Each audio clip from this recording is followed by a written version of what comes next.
Chad Kelly is an amazing 13-0 in games he's played half the snaps, and the early frontrunner to be the Eastern nominee for MOP. But all that really matters is, can he lead the Argos to a Grey Cup repeat? Yeah, nobody knew this kid. Crumb dog millionaire at the beginning of the season. This guy has said hello to everybody. Hey, his record doesn't speak for the talent that he displays week in, week out. I think he's got a bright future in this league. Deontay McMahon scored his first CFL touchdown last week. Now he's going to get even more opportunities. No A.J. Ouellette, so they're relying on him to carry the load this evening.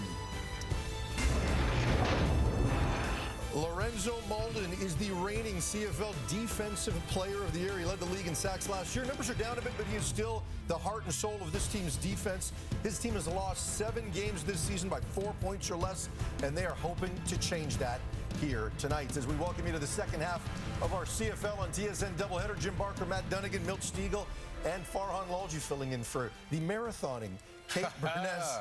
Jim, let's start with you. I mean, it's been a marathon of a season for the Argos, given the fact that they've known what they're going to be playing for. They've known they're in first place in the East. How are they going to manage their roster? Chad Kelly's going to play tonight. What do you want to see from him? Well, I want to see him continue to grow in this offense. Remember, this is his first year as a starting quarterback in this league, and he's done some amazing things. But there's so much to learn, and every single day he goes out, every single game that he plays, he becomes a better quarterback. And this is about one thing: winning the Grey Cup. With a first-year quarterback, takes all the reps you can get. Yeah, and you keep harping on the fact that it's a first-year player in Chad Kelly and starting quarterback, and you really have to take a step back and remind yourself that this is the situation here with this kid, because he's playing like a seasoned vet. He sees the field extremely well. He doesn't really make the same mistake twice. He can make any throw on the football field. You got to account for his legs. We saw that last year in the Grey Cup victory.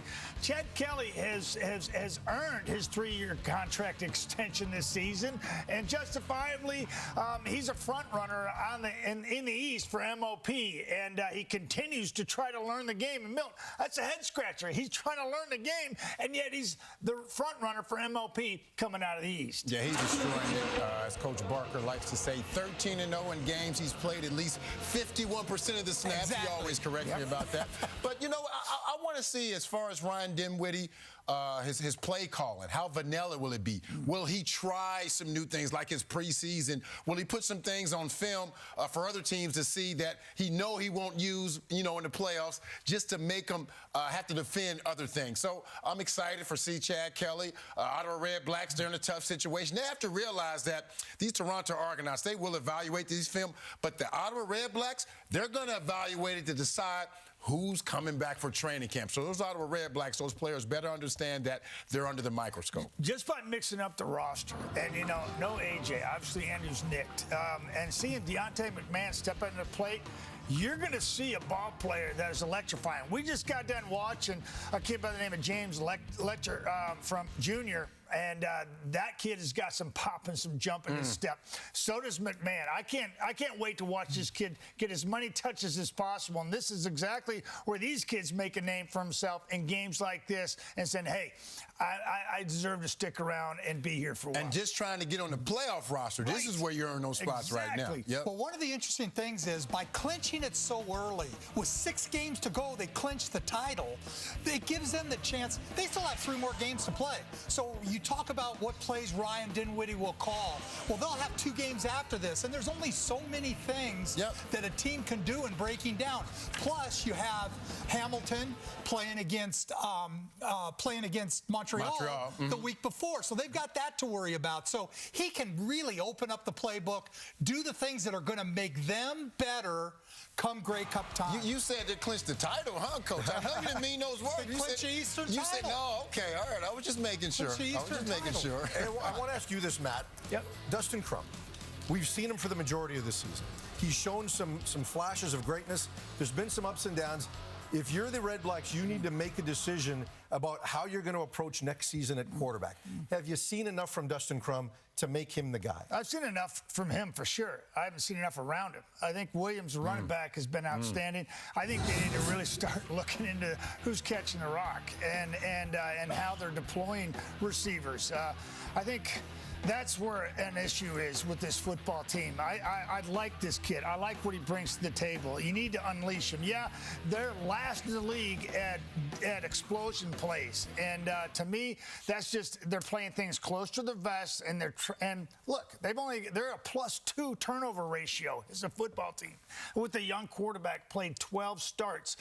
That says a lot how they're playing the game. They're playing it close to their vest. They've been in 7 4-point loss games, and to me, this is indicative of how they have to play things. They don't have the ability to push the ball deep. To me, this is where this kid needs help. Is get some vertical stretch. One quick point: as a coach who you know is going to be on the hot seat next year, it's going to be difficult to bring that young quarterback. You might need to bring an experienced guy who you know can win for you right away. I don't know. Yeah. I don't know. Strapper? Jeremiah McCollum's going to be around. He says he wants to play. The Argos lead the CFL offensively, 33 points per game.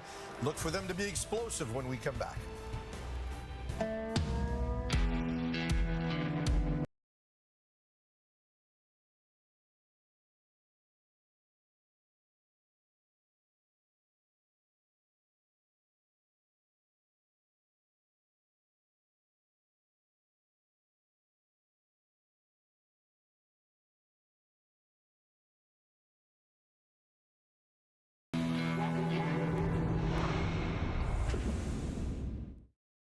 Thank you, Farhan, and welcome to Toronto in the final home game of the regular season for the Argos.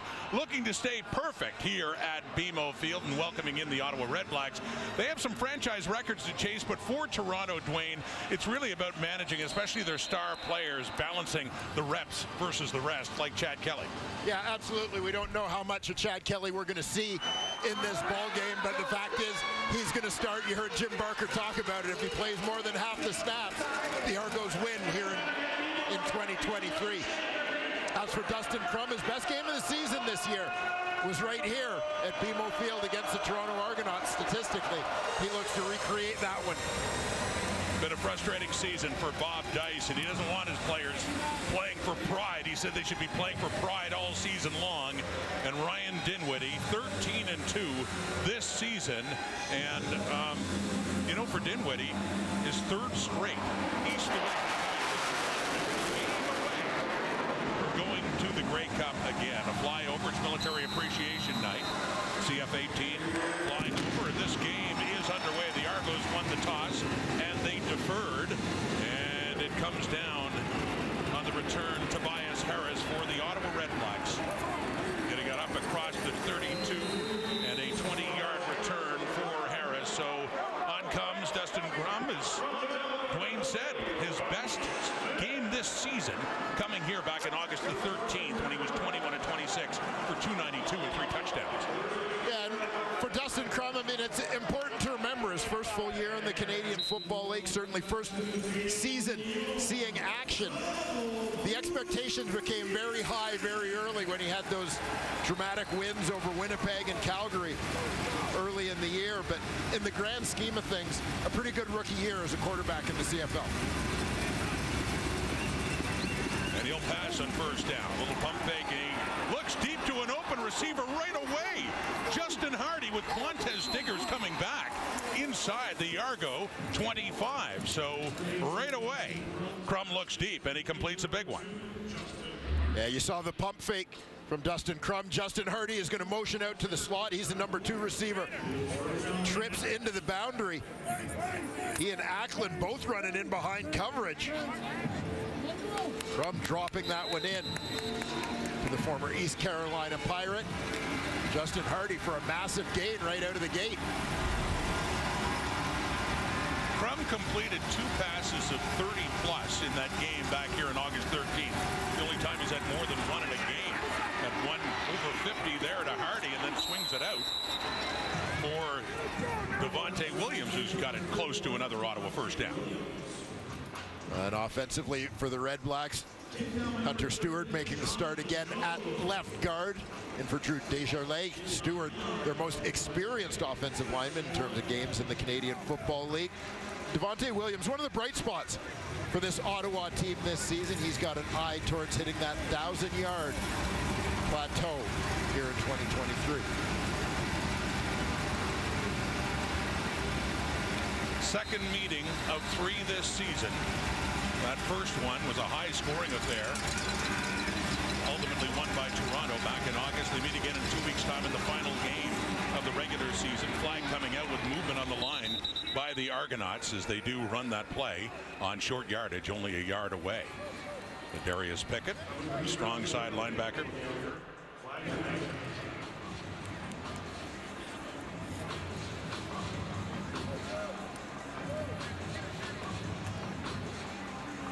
Offside, Toronto, defensive line. It's 5-yard penalty, first down. Referee Justin McInnes and got the whole line on that one on the offside play, so a first down for the RedBlacks. First possession, couple of plays in and knocking at the door already against this Argonaut team, looking to improve to 14 wins on the season. 15's the record. They did that in 96, 97, the Flutie years, and they had 14 wins back in 1988. Crum faking the handoff, and he does take off, and he is taken down by Sean Oakman back at the Toronto 10 as we take a closer look at that Argo defense. Yeah, up front, Florida Rimolade leads the way in terms of sacks. Also note Dwayne Hendricks back in the lineup. He had a maintenance week last week. Jonathan Jones gets the start at middle linebacker this week as it's Jordan Williams getting the week off with the Argos having clinched. Keep an eye on the rookie Quantez Stiggers on the corner. He continues to play on that boundary side with Jamal Peters out of the lineup down the stretch. Yeah, missing the boundary coverage, Jamal Peters and Robertson Daniel. Point out, Mason Pierce in the secondary. There, a look for a touchdown Ottawa to Braylon Addison. His second TD of the season.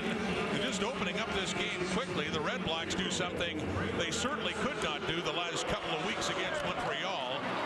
As Kahari Jones shouts out some encouragement there, right down the field for the opening touchdown. Yeah, they get things blocked up.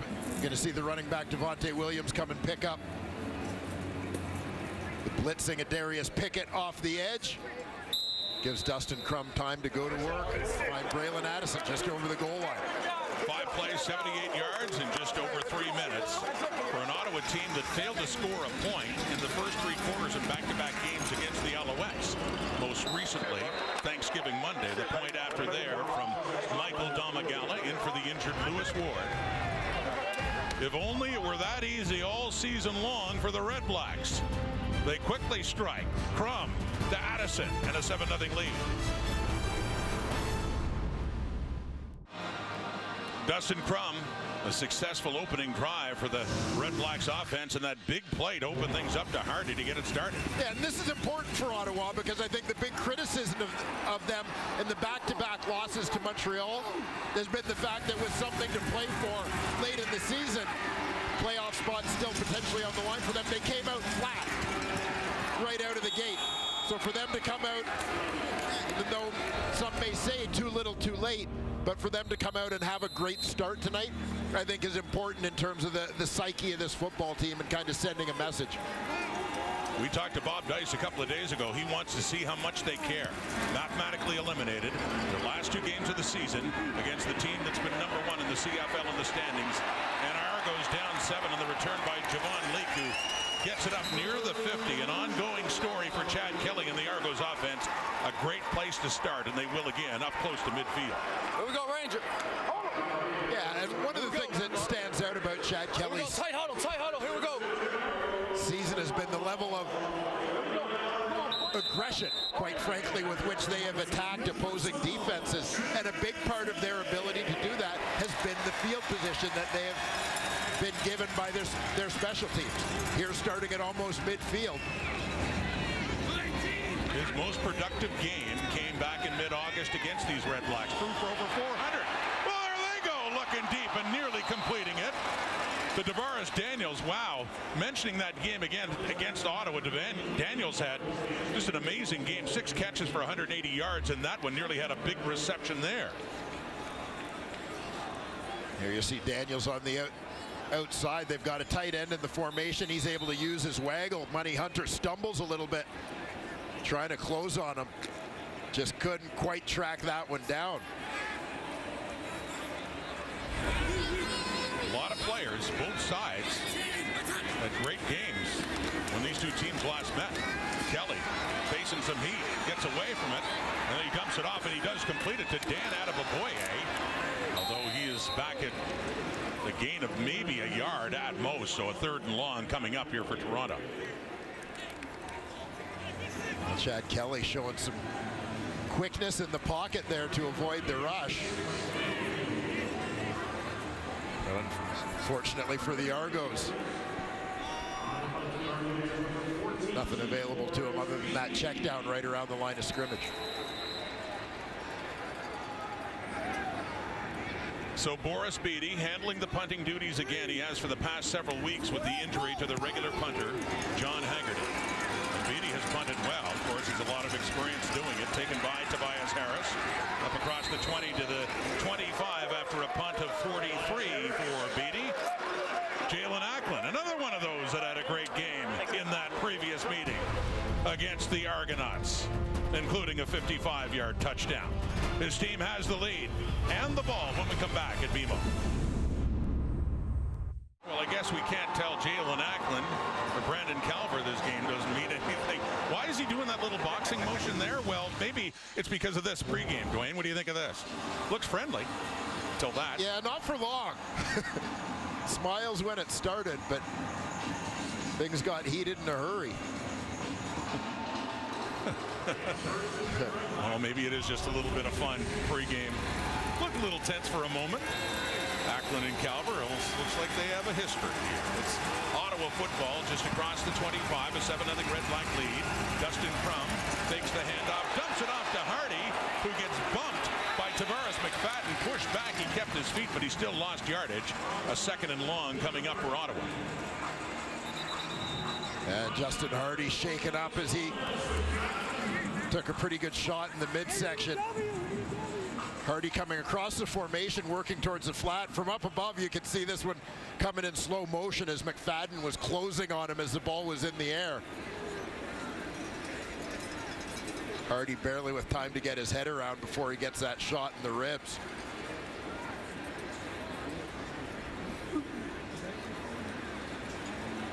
Right in the ribs.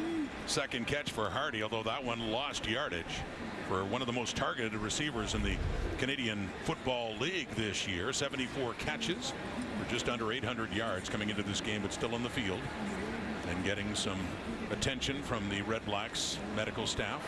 Yeah. It's going to be 32 Blackjack top wall.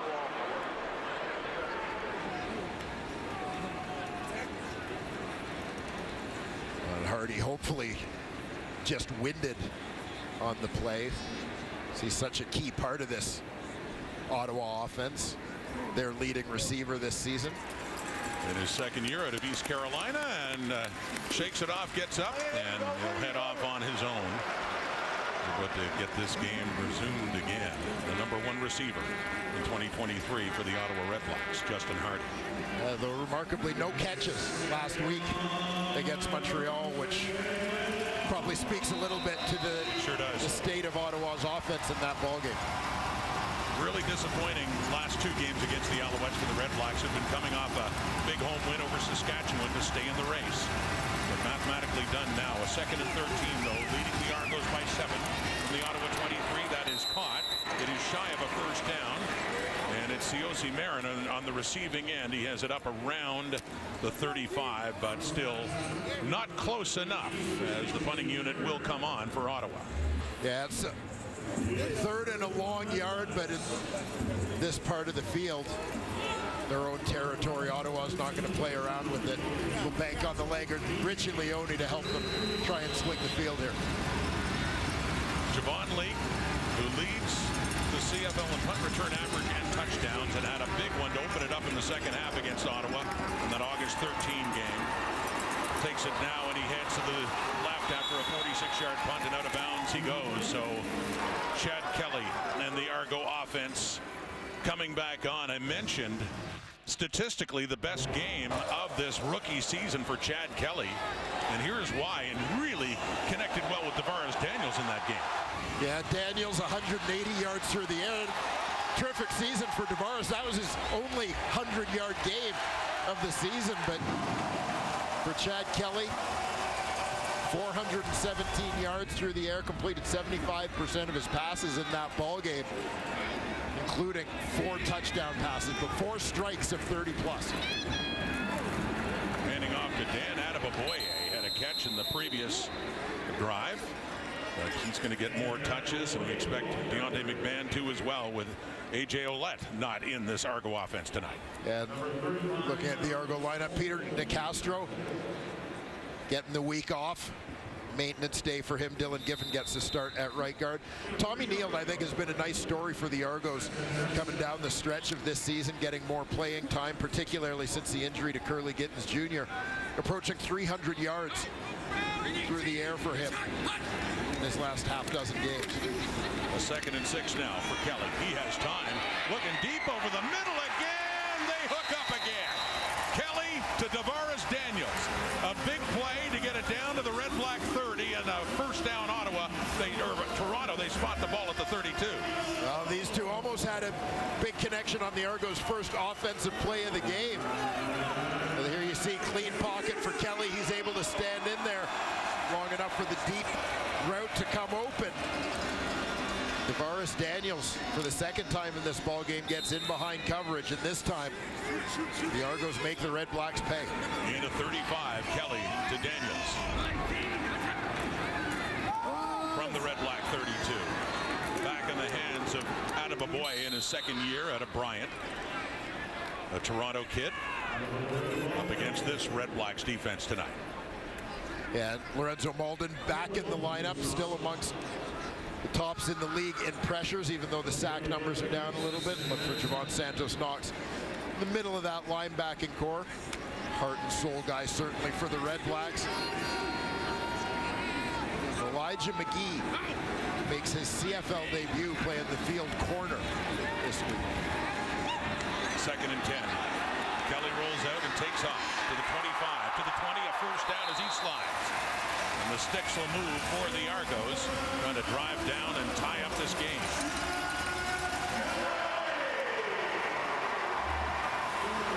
We don't see Chad Kelly do this a lot, as the Argos pass protection has been so good this season, but this time he gets flushed, sees a lane, scares the daylights out of his head coach, but moves the sticks, gets down before he takes a hit. We do not expect him to play the entire game. He played most of it a week ago against Edmonton. Maybe a half, maybe a little bit more. They'll see. In now, though, and Adeboboye has it again. Daniel Adeboboye drives down closer to the 15. Still a 2nd and long coming up. Well, this one ends with a pretty good 21 versus 21 collision. Watch Justin Howell, the safety, coming up in run support to help finish that one off. Frankie Griffin first with the wrap. And Howell coming through on the tackle.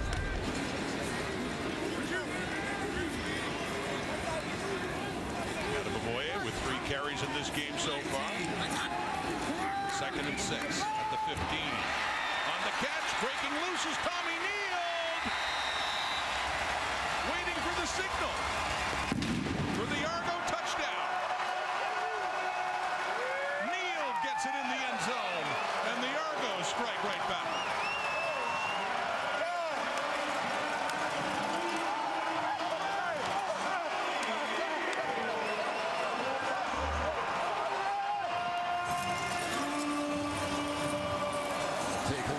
Once again, nice protection. Adeboboye stepping up to pick up the blitz. The previous play is being reviewed by the command center.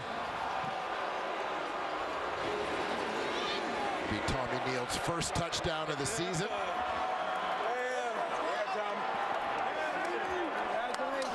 so close.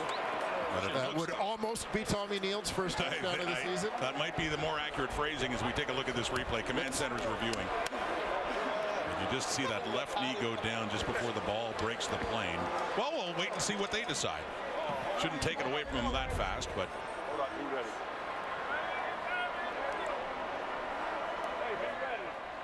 After review, the Toronto ball player was down at the 1-yard line. It'll be first down Toronto. That close to his first touchdown of the season. And great effort by Neal after he caught the ball to give himself a chance to get into the end zone. So he's coming back on again. A first and goal at the Ottawa 1 coming up.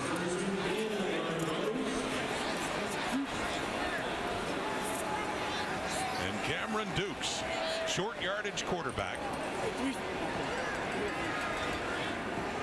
who got in late in the game against Edmonton, had a start a couple of weeks ago against Winnipeg.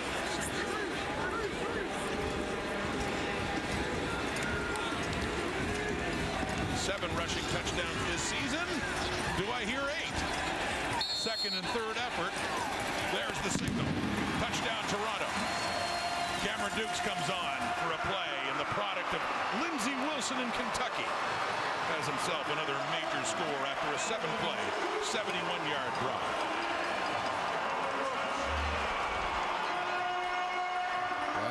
Argos making no effort to hide what they're doing on this one. Santos Knox comes over the top. But Duke's able to avoid the shot, keep his feet. Come on now. Second effort gets him in. And you have to think we'll see him at quarterback later in this game, as we did a week ago, and perhaps the third stringer, Brian Scott, as well.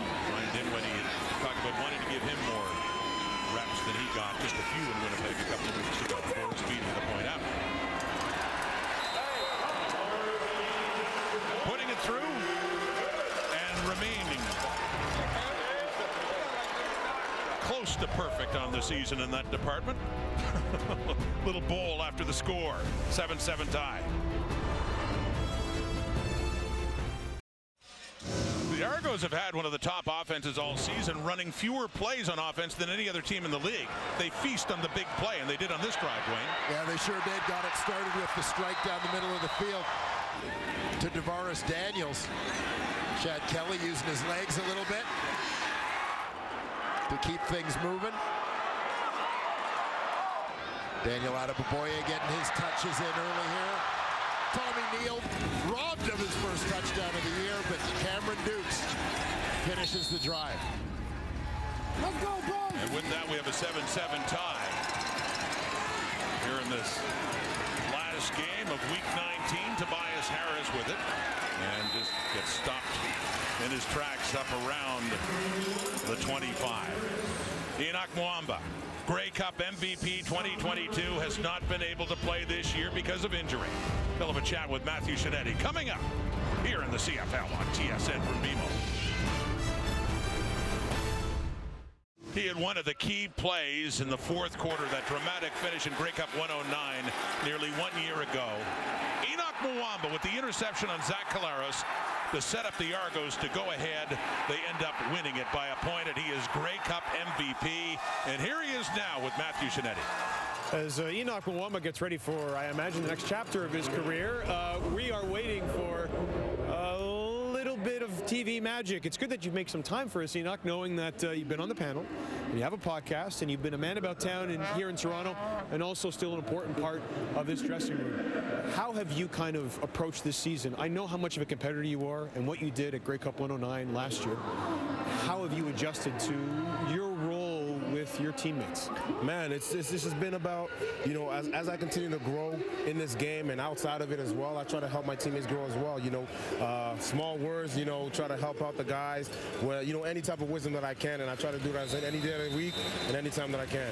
To that point, last night we were talking before we went on air, the Hamilton Tiger Cats got a real good playoff kind of rep against the BC Lions, and with all due respect to the Ottawa RedBlacks, your Argos won't get maybe that kind of pressure before the playoffs. Argonauts. Ryan Dinwiddie's talked about how this locker room coaches itself.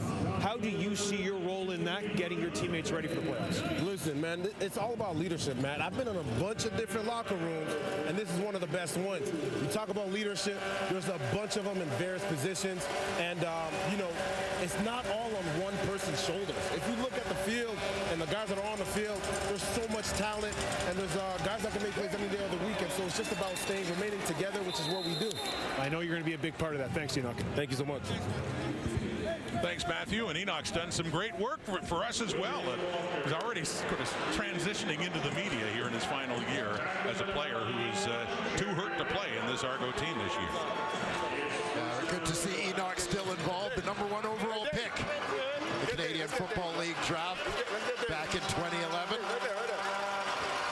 Mississauga native, played at St. Francis Xavier University. Just a fantastic CFL career.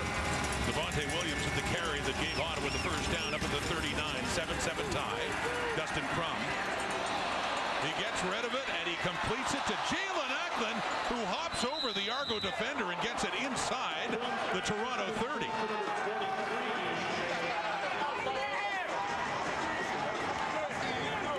A big play there for Jalen Acklin. One for the highlight reel.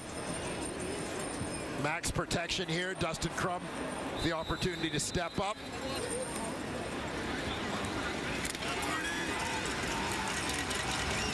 You'll see Acklin catches Quantez Stiggers going low. Hopping over Stiggers, gets a first down. They spot it at the 34. Play fake and a throw complete to Hardy. His third catch of the game, and he gets it down to the 20. But Jalen Acklin, little Edwin Moses, for the old school hurdle reference. Yes, sir. 400-meter hurdle legend. That's a high hurdle for Jalen. Big play.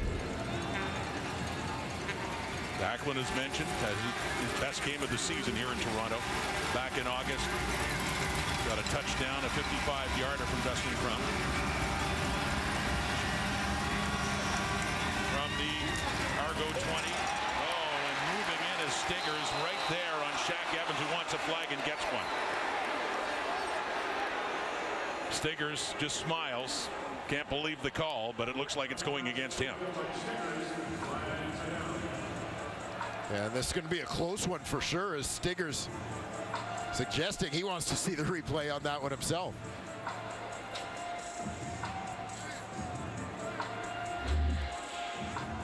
Dustin Crum. Pass interference, Toronto, number 42. It's a 10-yard penalty, first down. Take a closer look. Matchup on the outside. See Stiggers there a little bit early. Right here at BMO, understandably doesn't like it. And so, RedBlacks are pressing again. First and goal. At the Argo 10, well, they got him. The most sacked quarterback. There's a flag coming out in the end zone. I'm going to say the most sacked quarterback in the CFL. Got taken down 3 times last week in Montreal. Thomas Costigan is in. We'll wait and see what this flag is, though. Illegal contact, Toronto, number 20. Half the distance to the goal, first down. So we'll negate that sack, and another penalty against the Argos. That time Tavares McFadden for the illegal contact. Once again, Jalen Acklin at the center of attention.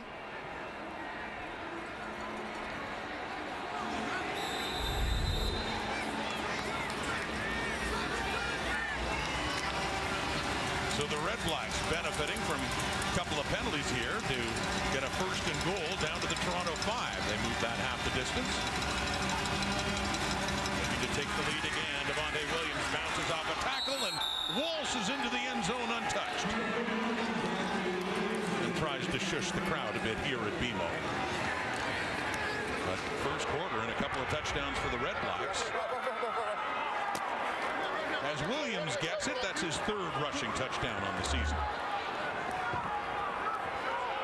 Well, look at the finish here. The Ottawa RedBlacks and their offensive line. Saw Hendricks threw into the backfield, but just couldn't get his hands on Devontae Williams.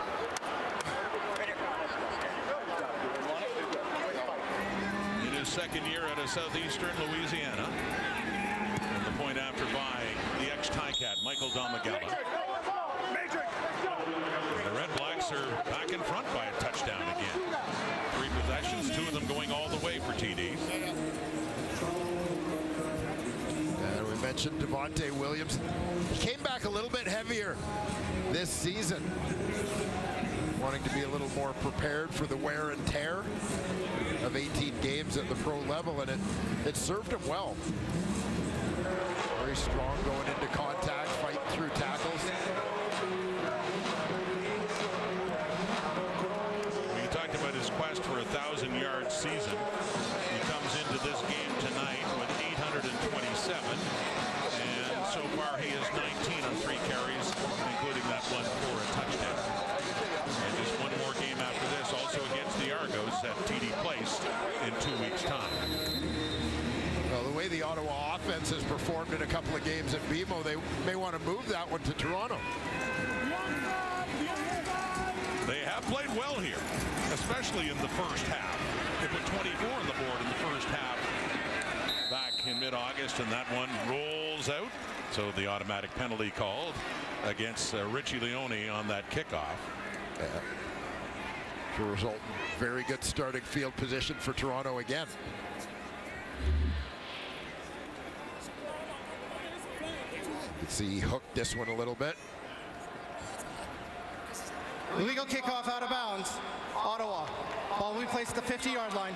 First down, Toronto.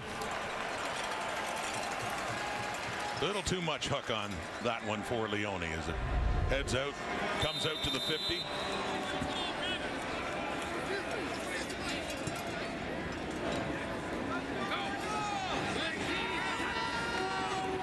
Chad Kelly goes to work quickly to David Unruh.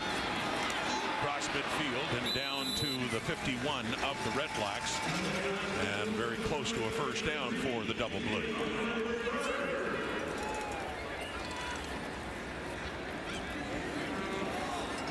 Frankie Griffin.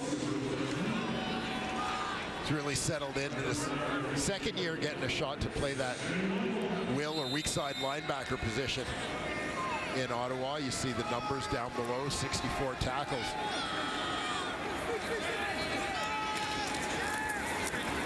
Their active leader in tackles on that second and short. Kelly keeps it himself. Looks like he has enough for the first down. It's one of the questions, as mentioned, coming in. How long will Kelly play? He had most of the game against Edmonton last week. That victory over the Elks, he went 11 for 16 for 165. No touchdowns, no picks. But was in there until the final couple of minutes when Ryan Dinwiddie chose to go with Cameron Dukes. And he wants to give his backups a little more playing time in these remaining weeks to get them the reps and to keep that man healthy. First down from the 49. Off to Daniels again. Had a big one for 35 and the previous drive that led to an Argo touchdown. So an eventful first quarter in this final home game in the regular season for the Toronto Argonauts, as the RedBlacks took the ball, went down the field quickly for the Addison touchdown, and then back came the Argos, Cameron Dukes, and then back came the RedBlacks. Devontae Williams, 14-7 through 1. Here are the numbers through one quarter. Lots of offense. You'd be tempted to say, yeah, but this game has no bearing in the standings anymore. But do bear in mind, a similar type game when they last played back on August the 13th. Lots of offense in that one in the early going. Yeah, there certainly was. And the RedBlacks kind of stepping up to the challenge of facing the defending Grey Cup champions, the first place team in the division. And I think a great sign for Ottawa under the circumstances. Obviously a season in which they're not going to make the playoffs, but showing up here against a tough opponent. Bob Dyson said that. He wants to see them keep competing, keep playing with pride. And it's not so much with an eye on next year. He kind of dismissed that notion about auditioning for jobs right away. It's this team, this season, that wants him to go out on a winning note in what's been a very disappointing season. And let's face it, not to apologize for them, they are what they are, and the record says that. They have been in a lot of close games, and on the losing side of them ultimately. Not good enough.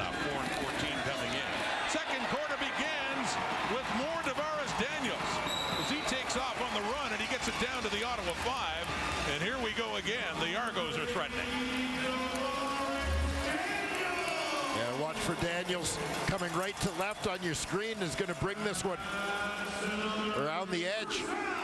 See the job they do getting the corner blocked up.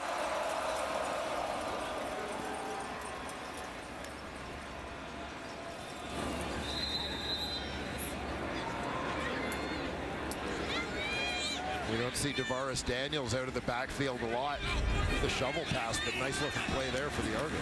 Big play to him. And here's McMahon, Deontay McMahon.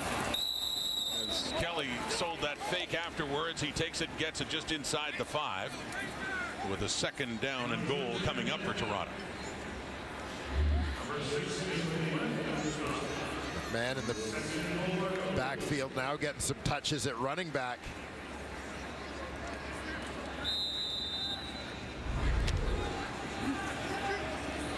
And gets it down to the 4, McMahon, the rookie out of McNeese State. Gets the ball again and into the end zone for the Argo touchdown. His second in the CFL, had one last week against Edmonton.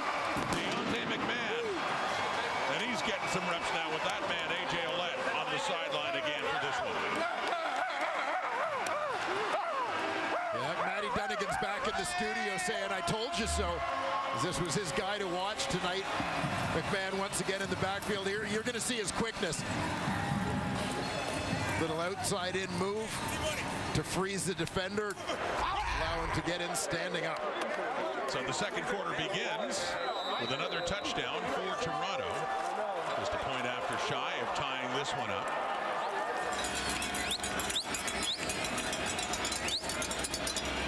Deontay McMahon, who played his first CFL game against the Alouettes the night they clinched 4 weeks ago. Boris Beatty puts it through. That's for you, Eliana. Back and forth they go. The RedBlacks, the Argos, 14-14, early second quarter at BMO. We have a tie game here in the first half after the Deontay McMahon touchdown to cap off a 6-play, 60-yard drive, and here it is. And pretty good job blocking things up, but you saw one defender had a shot at McMahon, but he makes a miss. A.J. Ouellette likes what he sees. Andrew Harris kind of in coaching mode on the sideline over there. Yeah, Harris and Ouellette both that Harris is on the 6. Ouellette given the night off. He got a little hobbled we saw against Edmonton last week. He wanted to stay in the game, talking his coach into that. Here's Tobias Harris on a big return. Across midfield and still going. Jamie Harry can't catch him. Tobias Harris. And something going on with the left hamstring. He's got a touchdown, 91 yards for Ottawa. Just like that, back on top. Well, you talk about answering the challenge when you know that Javon Leake is the other return guy, and how their last game in this stadium was decided with a Leake return for a touchdown. Tobias Harris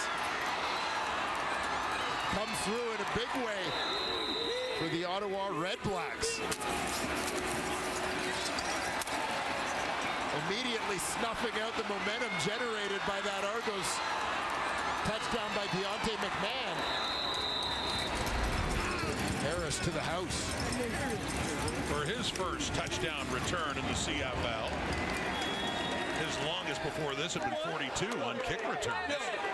And that's a team that's had some issues with the health of the returners too. Devontae Dedmon to start the season, then Brandon Dandridge, and the reason Harris is back in the lineup with Dandridge getting hurt on Monday in Montreal. And they just keep this one short side. He's north-south all the way on this one. Straight sprint to the sidelines, on to the end zone. He was just playing with that I hamstring. was just gonna say, because for a moment I thought there's something going on with his hamstring, and then he looked just fine celebrating. And he gets the hammer. His first year out of Old Dominion, Tobias Harris. Biggest play he's had in his young CFL career, and gets a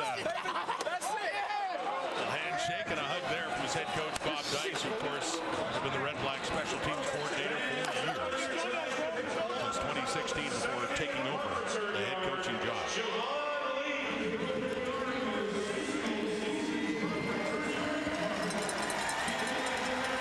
And with that return, they had announced earlier that Javon Leake had broken the single-season punt return yardage record for the Toronto Argonauts. We've had some great ones over the years. So just as we saw the other guys make a great return, they honor Javon Leake. As he'll be back for this one at the 15. And he gets it up across the 40 before he's taken down. So it seemed like the Argos had just been on the field. They were scoring a touchdown, but quickly they're back on again and trailing by 7.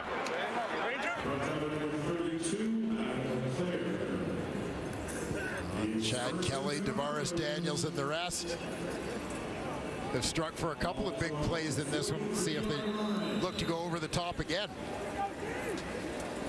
This is the Argos' 4th game post-clinch. They clinched first in the East a month ago in Montreal. Since then, they beat the Tiger Cats. They played in Winnipeg and led the Bombers through much of that game before losing by 10, and then they beat the Elks last week.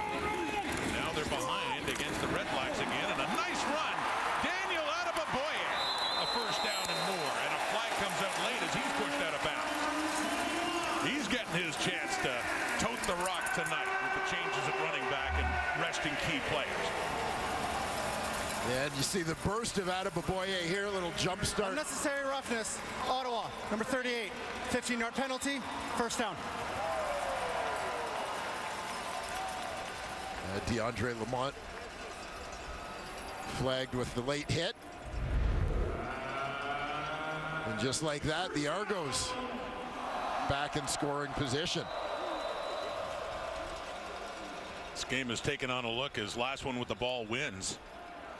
We've got 5 touchdowns on the board early second quarter, and the Argos are in good shape again down to the Ottawa 24 after the run and the penalty, and a throw to the end zone and just off the fingertips of Davaris Daniels, who had 3 touchdowns against the RedBlacks here 2 months ago. Yeah, another near miss between Chad Kelly and his favorite target, Davaris Daniels.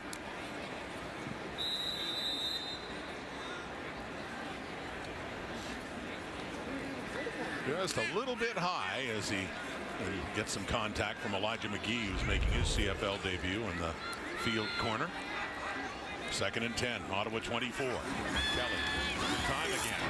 Throws it, end zone, nobody home. Money Hunter is lying down, pounding the turf, and the closest one to the ball.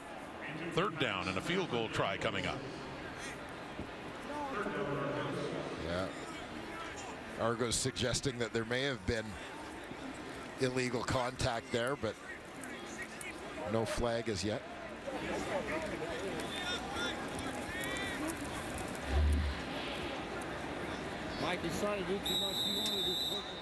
Double move there for Daniels coming out of the slot. He was the intended receiver.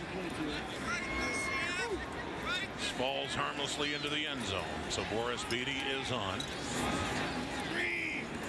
29 of 31 this season. Only missed 2.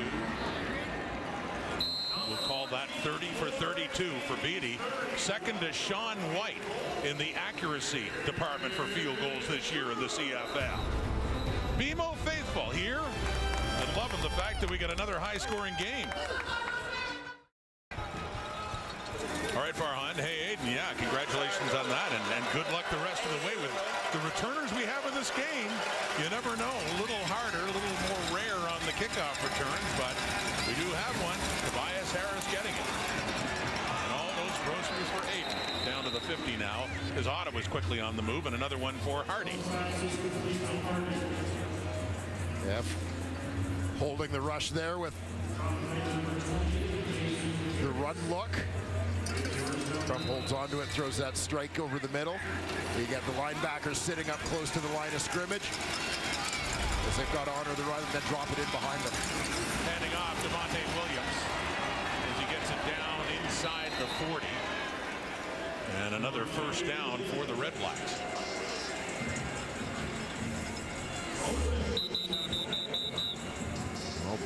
offenses kind of imposing their will in the first half of this ball game. There is an injured RedBlack player on the field. That's Looks Keith like Brugling, second-year receiver out of Carleton.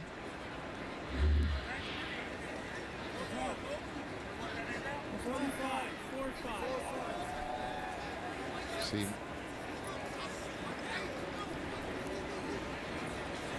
got that.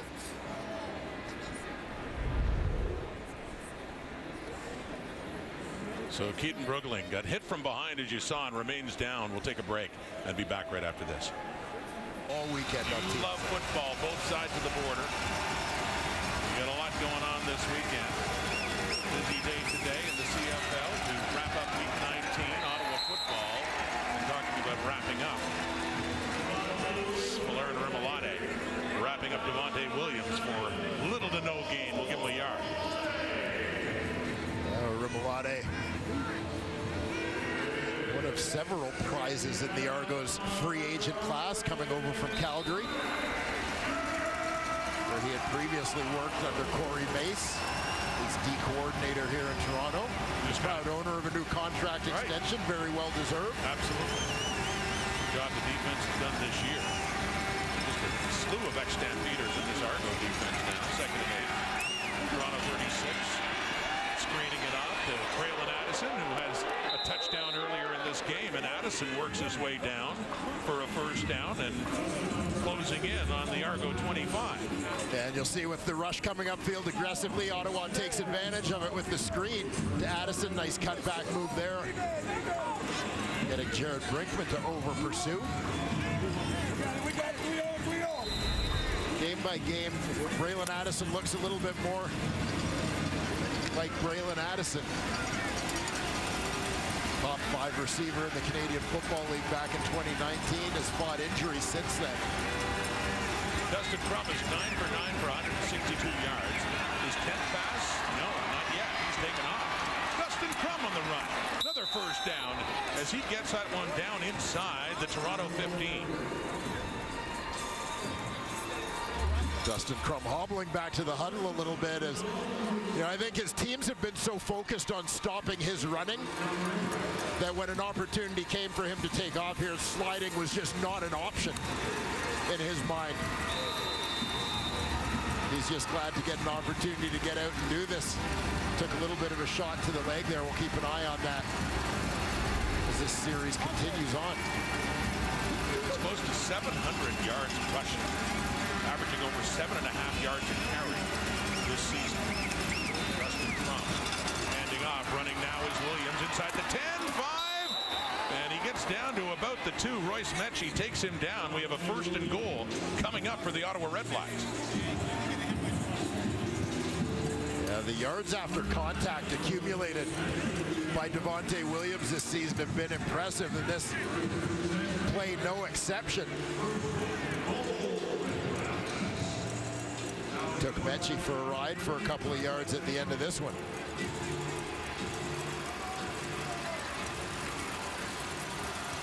Dustin Crum, you saw him before hobbling off the field there. It's Tyrell Pegram, short yardage quarterback. And he keeps it himself and he loses a yard. So good pressure up front. Coming in is Winton McManus to make that tackle and push them back. Still a second and goal coming up. And Pegram is trying to play this patiently to see where he can find a little bit of a soft spot where they're getting the best push.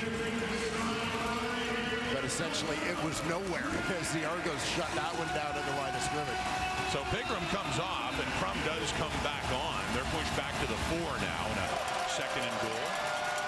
Looking to add to their lead. They're up by 4 right now. They have scored on every possession but one so far in this first half. Crum, the pass. He dumps it off to Williams. And nice tackle there by Quantez Stiggers to force Ottawa back even further. Going backwards on 2 plays, and so the field goal unit will have to come on. Yeah, this is a huge play by Stiggers out in space. He's on the corner. We're going to bubble it out. to Devontae Williams. He beats his block. Shoots into the backfield to make that play. Stiggers, the rookie, youngest member of the Argos, never had the opportunity to play college football. Michael Domagala came in 3 for 4. And he adds another one there, 4 for 5 in his brief tenure with the Ottawa RedBlacks after that injury to Lewis Ward. And just the 4th game for Domagala.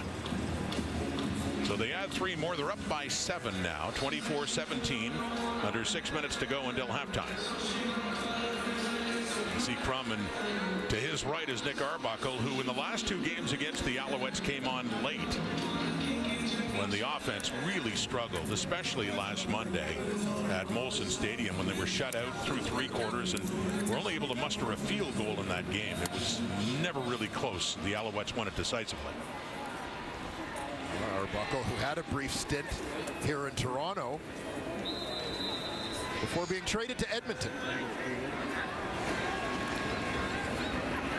Chad Kelly rolls to his right, and reaching up and making an impressive catch there is David Unger for a first down, Argos. Unger, another part of that great Canadian depth at receiver for the Toronto Argonauts.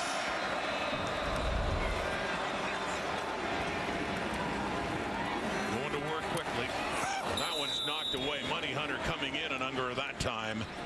And Hunter, who's missed most of the season, this is just his 3rd game back, a torn pectoral muscle, and he missed the entire season up until just a couple of weeks ago at home against Montreal. And Hunter, a guy who's earned a reputation in this league as a playmaker. Started his career in Edmonton before moving on to Montreal and then Ottawa.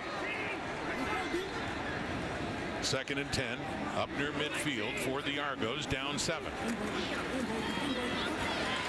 And Kelly waited until he couldn't wait any longer and throws it away.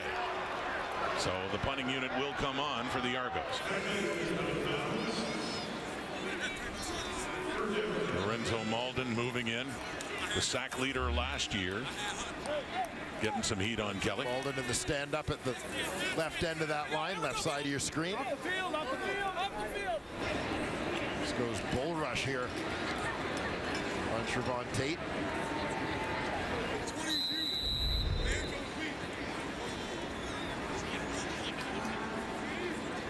Under 5 minutes until halftime. Tobias Harris, who has a kickoff return touchdown in this game, is back to field this punt from Boris Beatty, who gets it away at the Argo 40. Harris, the Ottawa 15, tries the right, tries to cut up, but he slips and falls after a punt of 44 yards. Tobias Harris. What do the RedBlacks need to do to improve? Too late for this season, but thoughts on that now from Matthew Shinetti. Matthew. You mentioned it, Rod, before that Bob Dice discussed keep competing as an integral part of what the RedBlacks are trying to do right now. But going forward, speaking to those around the organization, the fact is right now they have no problem with the effort.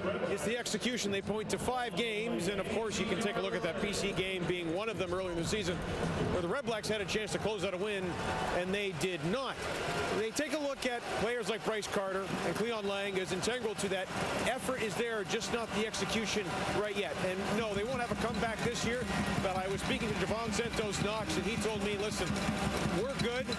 It's been rough, but we'll be better. As we watch Justin Crum, though, the big question on everybody's mind, what happens to Ottawa's quarterback? Rod? And Matthew, that was the first incompletion for Crum as he tried to dump it off for Tavon Smith. But it's an interesting point. You do a post-mortem on this team, as Sean Burke will, and Bob Dice as well. There's so many things that also point to, and we talked about this, just how they haven't won a game against the division rival. Yeah, and that's the biggest thing as far as the playoff picture, is that they've gone over to this point in those proverbial 4-point games.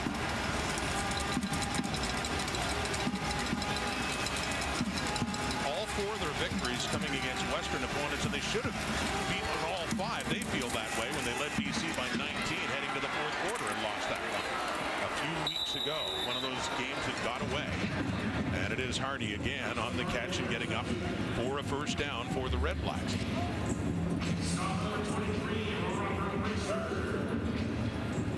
And Dustin Crump has found a nice rhythm here tonight. As mentioned, only one incompletion so far, as you see Hardy fighting for that first down. Getting close to the 3-minute warning. Left side for Williams. Not much there. Up around the 30, maybe gets a yard. They do issue the 3-minute warning, and a high-scoring game here between the RedBlacks and the Argos, and Ottawa does lead it, getting close to halftime by 7. You know, it's been this long day here, second half of the CFL doubleheader. We are all tired, but let's go. 3 more. These kids are started. 3 more. Let's go. High knees. You challenge them to join the Senior Olympics. Come on. Taking you up on it, guys. Come on, Milt. Get there. Get there. The big disadvantage we have here, we don't have a monitor to see what they're doing. First I was wondering, was it a push-up competition? What's Milt doing back there? So everyone else knows but us. We're in the dark there. We don't know what was going on in the studio, but we will be watching at halftime. For Farhan and Milt and Maddie and Jim Barker too, Wynton McManus. And we were told he would play just a half by Ryan Dinwiddie, so his day is soon to be done. He had a great one last week against Edmonton with another pick 6. And there you see McManus right in the middle of your screen, beats the block of Devontae Williams up the middle. To me, Wynton McManus has been one of the guys in watching this Argos team since they clinched, who has really set the tone that they're not done, they're not throttling down, coasting into the playoffs, that the level of intensity remains the same regardless of situation. So just the second time tonight, Richie Leone has punted a whole bunch in Montreal on Monday, and good special teams coverage there by Ty Cranston to take down Leak after a punt of 54 and got him backtracking. Well, talk about last week. McManus setting the tone. And here's an example last week against Edmonton. That 83-yard pick 6. The veteran linebacker. One of the centerpieces of this Toronto Argonaut team. And that was a week after, 2 weeks after his game against Hamilton, where he had interception for a touchdown and nearly had a second one in that game. So 2 pick 6s this season. As said, if Ryan Dinwiddie sticks to his guns, Wynton McManus is only playing half of this game, as he does manage his roster, and talked about the rest and the reps, especially with the star players, and be curious to see in the second half what he does despite the score with his quarterback Chad Kelly. Yeah, so many pieces to juggle for Ryan Dinwiddie in this situation, and the fact is, as you see AJ Ouellette a little hobbled last week, sitting this one out. Kelly gets away from the pressure and he takes off again, sliding again. Saw that earlier in the first quarter and had easily enough yardage for the first down. And we saw that shot of AJ Ouellette before, and see what Kelly does here. But the numbers matter to these players too, as they keep racking them up in the season.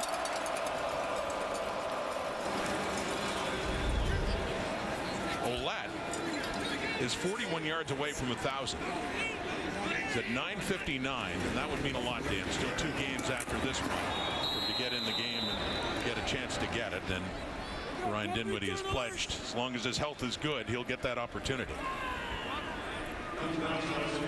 And this is all part of the balance for Ryan Dinwiddie as head coach and his staff as they make these roster decisions from week to week on, as we talked to Ryan this week, he acknowledged that, it would be kind of nice if rules existed that once you clinch first place, you can say, okay, let's just start the playoffs now, given the risks that exist. Well, you think of it in these terms. They clinched about a month ago.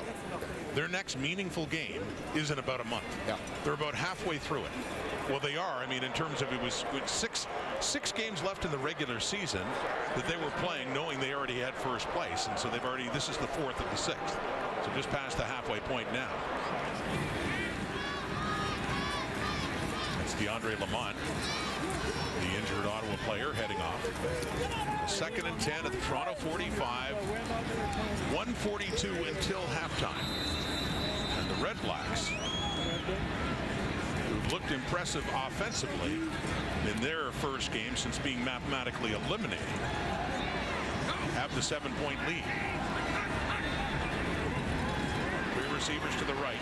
Kelly over the middle. It's complete inside the 50, down inside the 45 for DeBaris Daniels, the Argos' top receiver, who's having another good night against the Ottawa RedBlacks.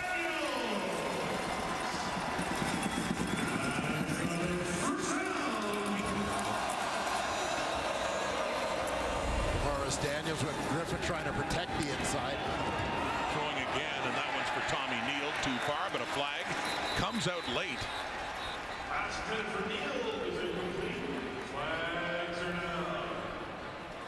Neal, who came close to scoring his first touchdown of the season, just missed by inches, and the Argos later scored in the next play.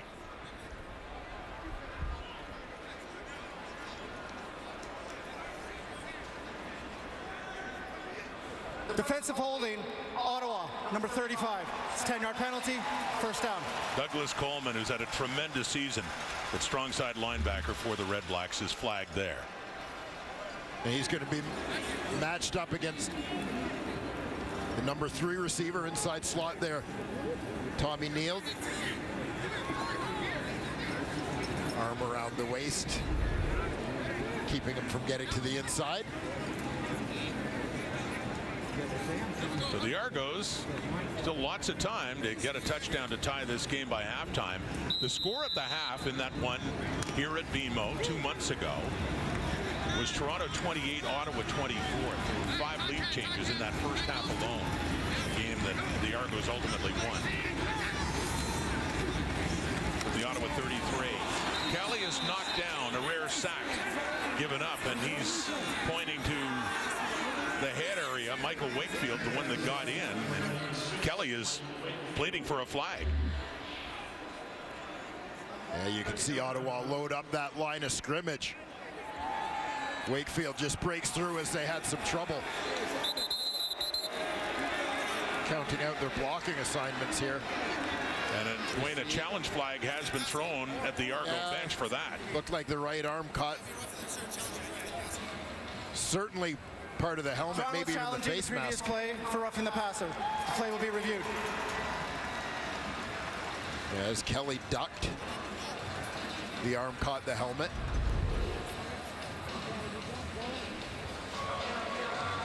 I will say it's an interpretation of the rule I'm not crazy about, because the fact is Wakefield's arm does hit Kelly's helmet as he goes for the tackle, but Kelly's not standing upright, he ducks. It's basically impossible for the defender.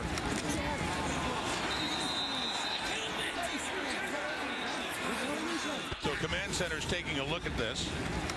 What could be quite a difference with right now the ball is spotted outside the 41, originally scrimmaging from the 33. So you tack on 15 on the penalty, and yeah, it makes quite a difference here. 1:23 in the clock till halftime.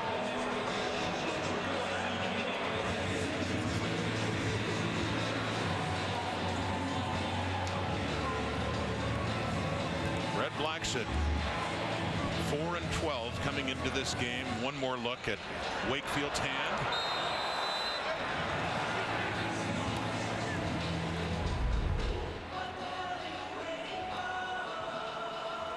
So the command center has decided this. After review, the ruling on the field stands. Toronto will be assessed a timeout. To your point, he did make, in the spirit of the rule, he did make contact. Yeah, he didn't strike him in the head. Or grab the face mask. So the lost yardage applies. It's outside the Ottawa 41 and a 2nd and 18. Kelly has lots of time. just dumps it off over the middle. Checking it down to McMahon, who gets a little bit of yardage back, closer to the original line of scrimmage, but still a field goal unit will be coming on this third down. Mike Wakefield pursuing back to the football here. As Deontay McMahon makes the catch. While he's dancing, he quickly finds himself out of his weight class. He gets buried by the big defensive lineman. Boris Beatty 1 for 1 tonight. His longest is 51. This try, ball will be spotted around the 42. 30 of 32 on the season. Second only to Sean White in field goal percentage. And he stays remarkably consistent. Gets that through, and it's a 4-point game. The Argos looking for win number 14 of the season, and this is a look at their best regular seasons ever.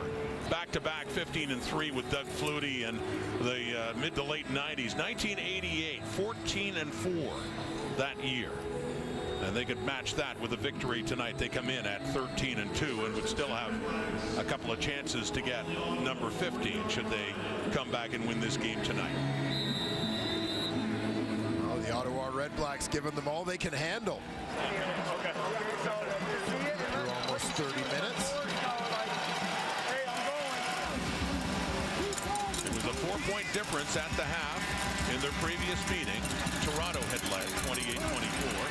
This time Ottawa 5-4, but nowhere to go for Williams there.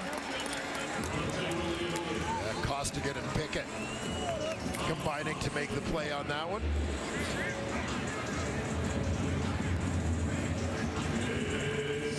Tries to bounce that one back, as you see, but Pickett contains it, allowing Costigan to get back in on the play.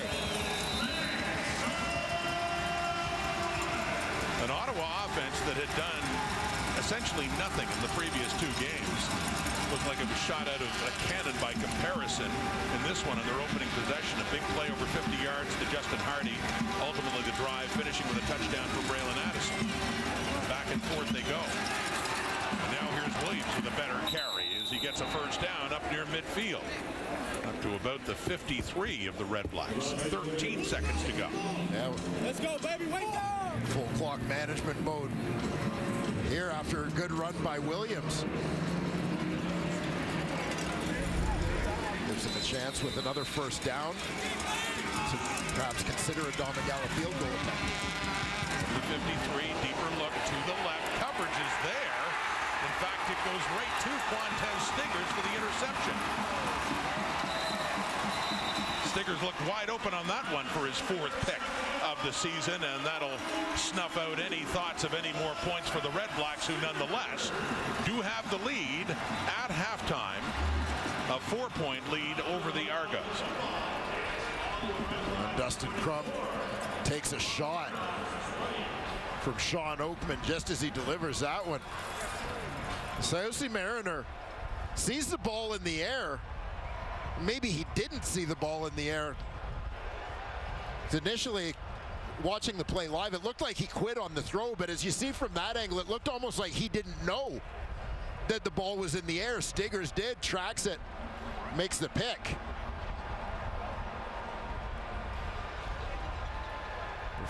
Fortunately for the RedBlacks, time runs out. Braylon Addison has some of the points for the RedBlacks with that first touchdown.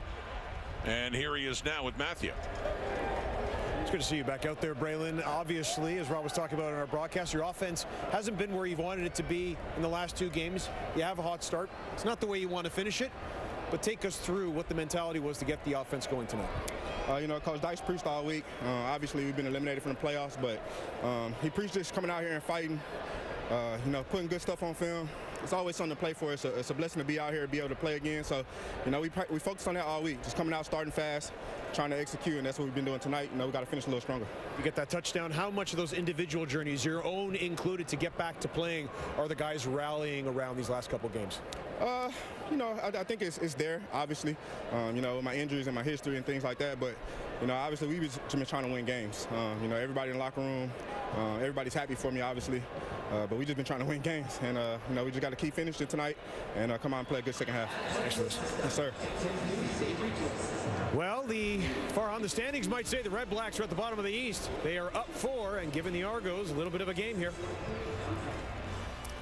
Yeah, no doubt about it. You can say what you want about the close losses Ottawa has suffered this year and game management decisions by Bobby Dice, but one thing is clear. These guys are still playing for him, starting with their quarterback, Dustin Crum, 170 yards passing in that half. You won't like that last play, but what do you like from his play? Well, he's playing for his job next year. They don't know what they're going to do at quarterback. He's trying to show Sean Burr, Bob Dice, and the team and the fans of Ottawa that he can be the guy.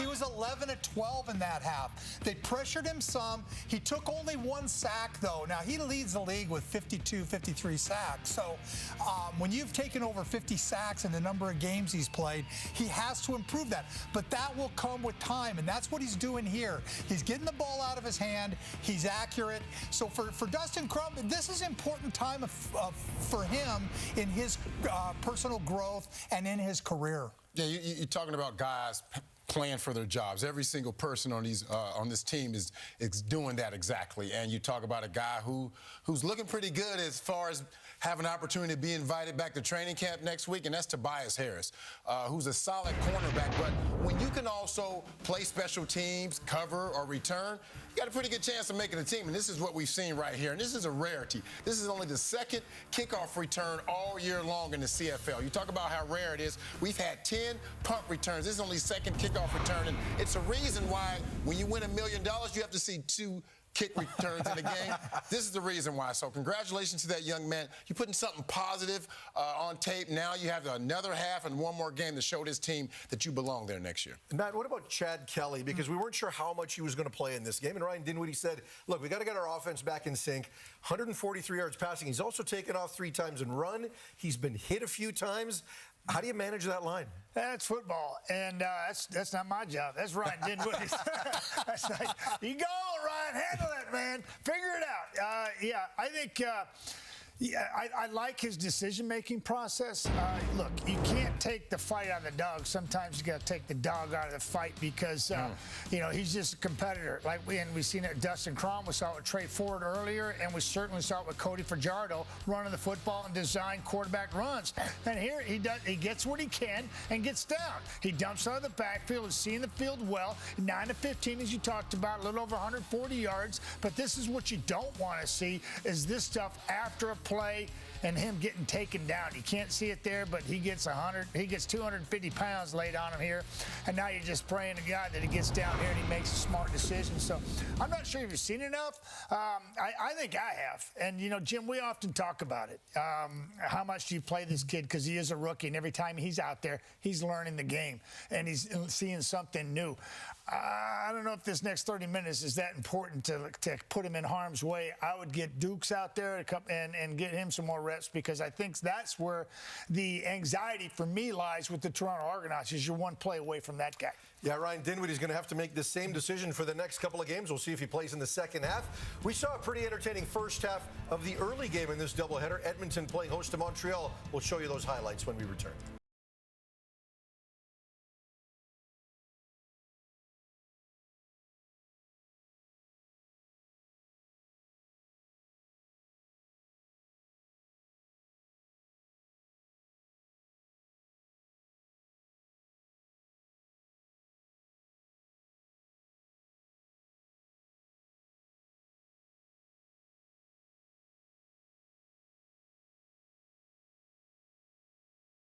Sunday Night Football. And in case you missed it earlier from the first game in our doubleheader, the Alouettes were in Edmonton, second quarter. Elks up 11. Trey Ford gets stripped, recovered by Mustafa Johnson. He takes it back for a scoop and score. Al's getting back in this. Montreal clinched the second seed in the East after the Hamilton loss last night. They've got home field in the division semifinal, still second, and the lead's cut to 1. Elks going for a field goal. Dean Faithful misses right. It's a returnable ball for rookie James Letcher Jr., just his third CFL game, and he's able to cut inside and find some daylight, sheds everyone going opposite field, then shakes the kicker at the 50, eventually all the way to the house, 125-yard missed kick return. Montreal scored 23 points in the final 4 minutes of the half. They stay in front for the win. Here's a look at it. The Alouettes win again. 10 wins was a pretty big deal for them. The Elks back to the drawing board, sitting at 4-13, and they'll continue to play out the string next week. Meanwhile, our game's pretty exciting right now. It is 44 points in the first half between the Argos and Ottawa. Cameron Duke's loving that. Devontae Williams celebrates his touchdown. Tobias Harris loves how the offense is playing for Ottawa. We'll have the halftime stats when we come back.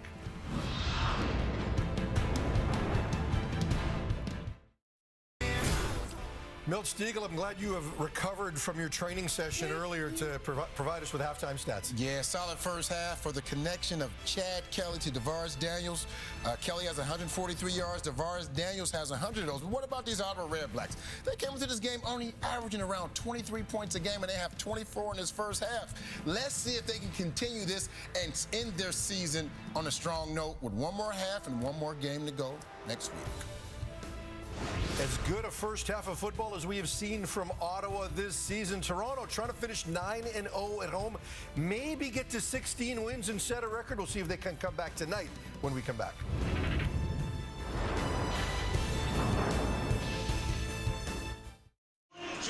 Halftime, BMO Field in Toronto, and the Ottawa RedBlacks offense is giving the Argos defense a little bit of a test here, leading at 24-20. Late pick, though, by Quantez Stiggers, standing by with Matthew. Quantez, that's your fourth pick of the season. I hear you have some family here tonight. Who did you give that ball to? I gave it to my mom, but also my girlfriend Cheyenne and my dad, Mr. Will, is here. It's been a heck of a journey for you so far this year, heading into really important grind time now. What are you learning about yourself in this defense? We unstoppable for real. We didn't come out first half, put our expectations, but we're going to finish the game, go Argos. How much of this down 4 is a kind of a situation that you want to see your defense in? Sure, they might not have anything to play for the playoffs, but you guys are looking for every moment to get ready and be prepared for these finals. Yeah, we're trying to make history, man. Every day we come to practice and work. Every game got to be perfect. Go Argos. Thanks, Quantez. And the Argo defense allowing 234 net yards by that RedBlack offense. They trail it by 4, Toronto does. And Javon Leake is back, one of the 2 returners back, along with Deontay McMahon. So they get the ball to start this second half. Coming into this game at 13-2. Franchise record in the single season for wins is at 15. They've done it twice back in the 90s. And even though they are resting key players, still mindful of that and wanting to have a chance at it with 3 games to go, including this one. McMahon has the ball. Second half underway. Gets it up across the 45. We've been asking that question. Will Chad Kelly come out for the second half?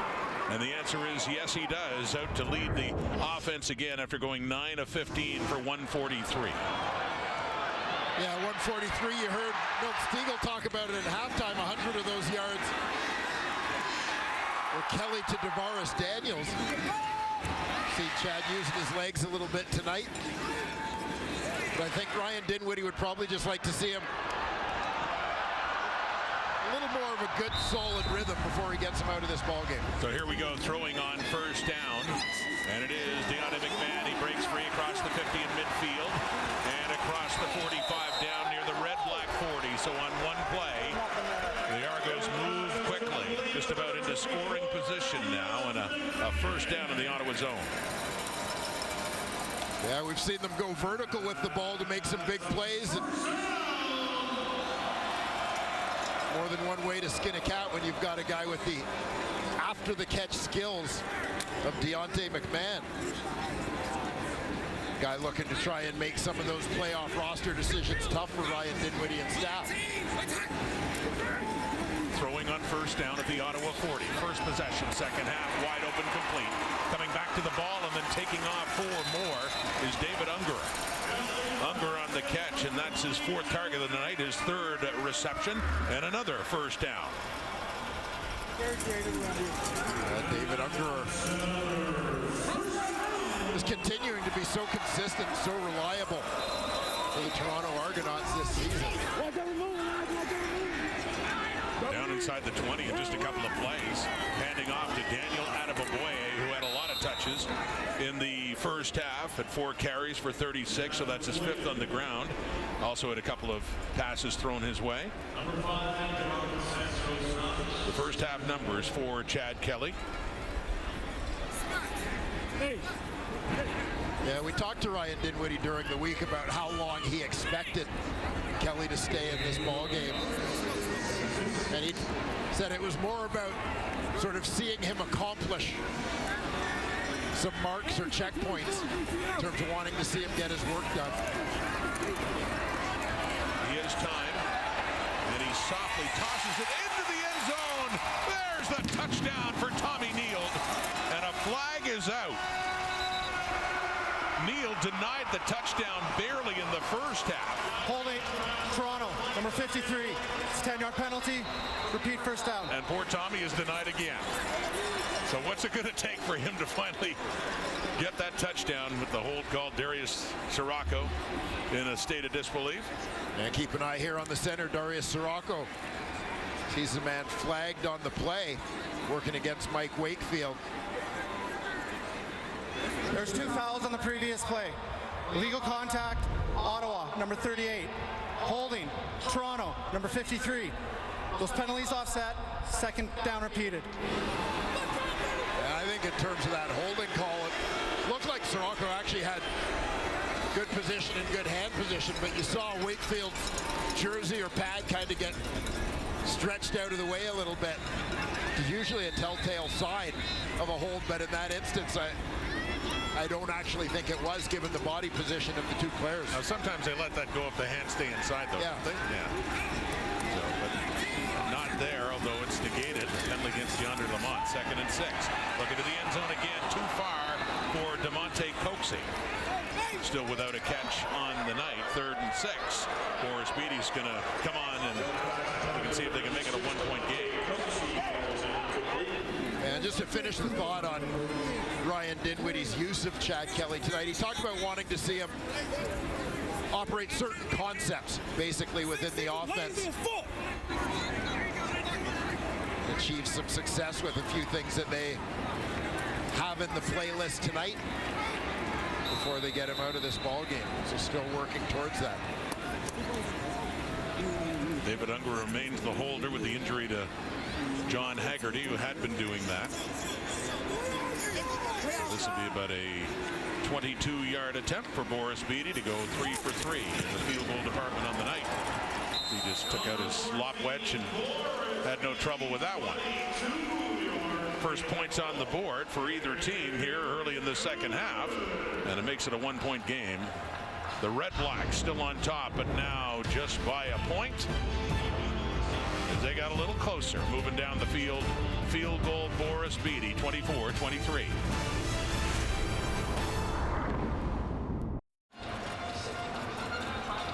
This just moments ago, and you can see Chad Kelly looks a little frustrated talking to Ryan Dinwiddie, and we do wonder if his night is done. Able to drive them down the field and get to within a field goal. Had a couple of tosses into the end zone, but one was called back with a penalty, and not much expression for the head coach, who does have that difficult job of resting players and may not want the rest. Ottawa football in the hands of Shaq Evans now. Gets across the 45 and then pushed back. Yeah, Is that the conclusion you're drawing when you see how... Yeah, tough to say whether Kelly's frustration was based on sort of the maybe relative lack of success of the Argos offense, or particularly maybe the last drive or last couple of plays, or if it was about being taken out of the game. But regardless, love the reaction of Ryan Dinwiddie, who wasn't going to let that turn into an argument or escalate it. Breaking loose here is Devontae Williams still on his feet. And inside the Argo territory and down a big first down Ottawa. But we've had several conversations with Ryan Dinwiddie about all this, saying he's got to think of the big picture. But another look at the run there by Williams. Yeah, great cut there as he sold Wynton McManus. But he was going outside, stuck a foot in the ground and turned it north-south. Leaving a pretty good linebacker grasping at air. Devontae Williams is at 81 yards so far in this game. He came in at 827, so he's thinking with one more game to go, maybe he'll have a chance of 1,000 on the ground. Dustin Crum. Nowhere to go.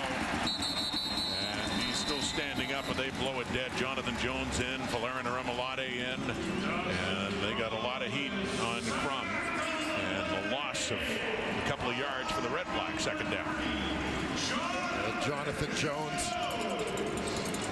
continues to impress every time we get to watch the Argos play. Remilade at the top of your screen. Forces Crum to step up into the waiting arms of middle linebacker Jones, who gets the start today in place of a resting Jordan Williams. Crum runs out of time again. Back-to-back sacks and a late flag coming up as Hendricks was the one getting in there, but will this be negated by a penalty?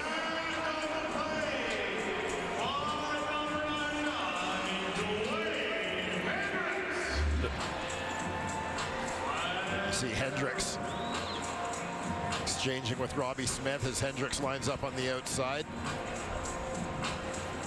Nice move to get around the tackle. Dante Bolin make a play. Was there a bit of contact with the helmets there? I'm taking a look at roughing the passer here. The flag had come out. Waiting word from the referee, Justin McInnes. Roughing the passer, Toronto, number 48. 15-yard penalty and an automatic first down. Noticing McManus coming in while Hendricks was there, and the helmets did collide when he's in the grasp.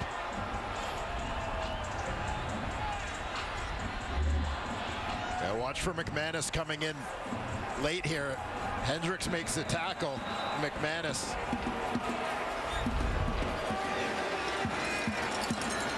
Playing for that additional hit. Inside the 30, first down. RedBlacks with a 1-point lead back in the hands of Williams, who gets about 3 more yards. Williams continues to churn away as he's now into the 900s. In pursuit of his first career 1,000-yard season. To follow in the footsteps of former RedBlack William Powell. 11 carries for 84 yards tonight, Devontae Williams.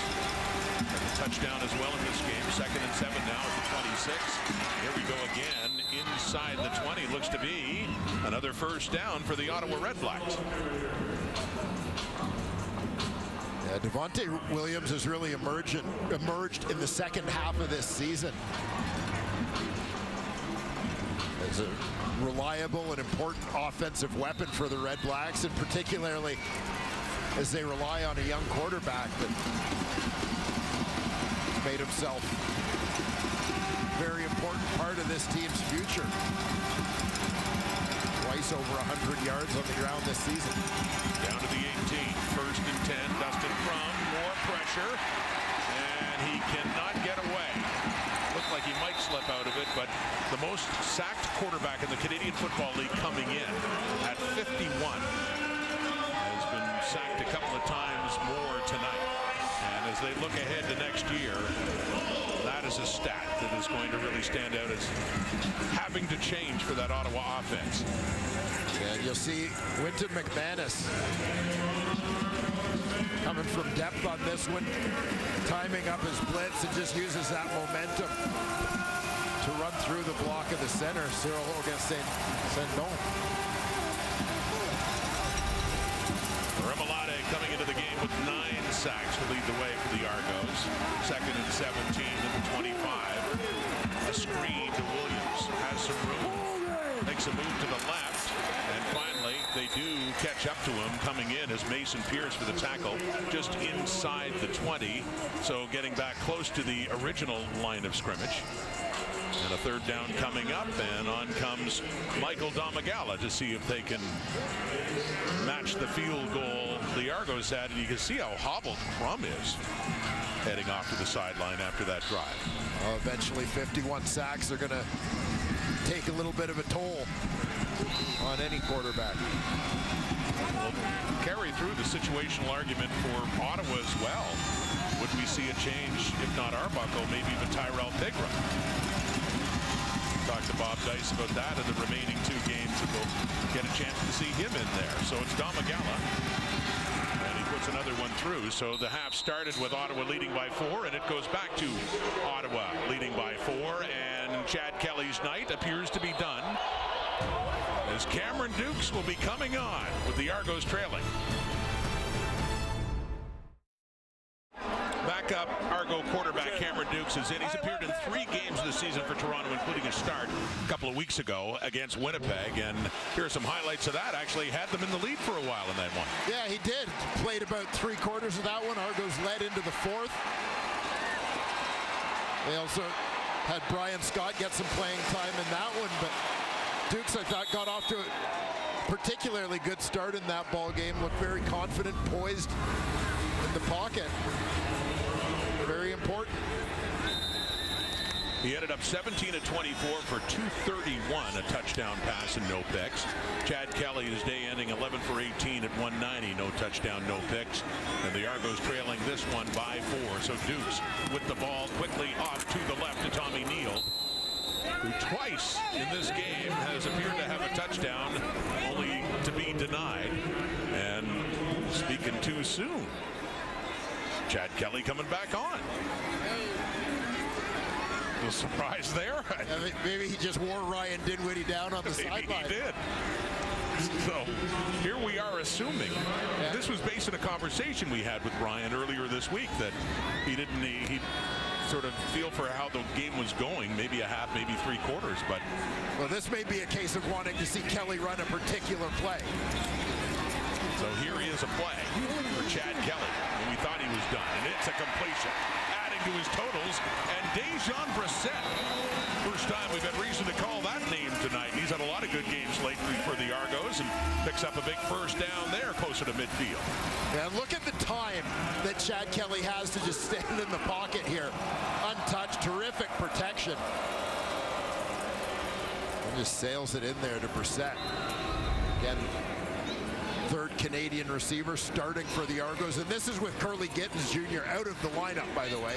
You talk about the depth of this team. For the rest of the season. The 54. To Ungle.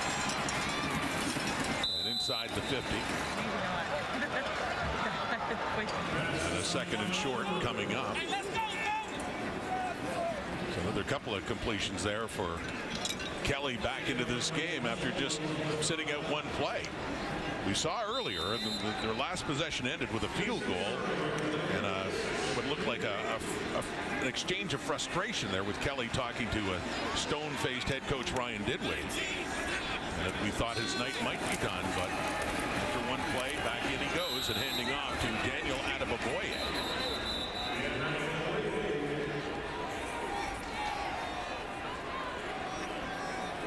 Third down and 2 coming up. Punting unit coming on.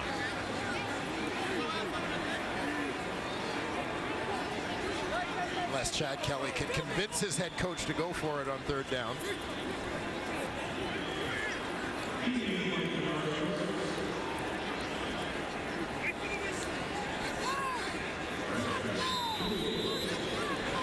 A long one here for Boris Beatty. Hey, he's trying the field goal. And he's only tried, he's 1 for 150 plus this season for a guy that used to dine out on long field goal tries. And so here we go, just his 2nd attempt at more than 50 yards, and he puts it through. 2 years ago, Boris Beatty was 6 for 8, 50 plus. He's got a leg, he showed it there, and so they do get another field goal. After Chad Kelly led them closer, Beatty caps it off. Back to a 1-point game.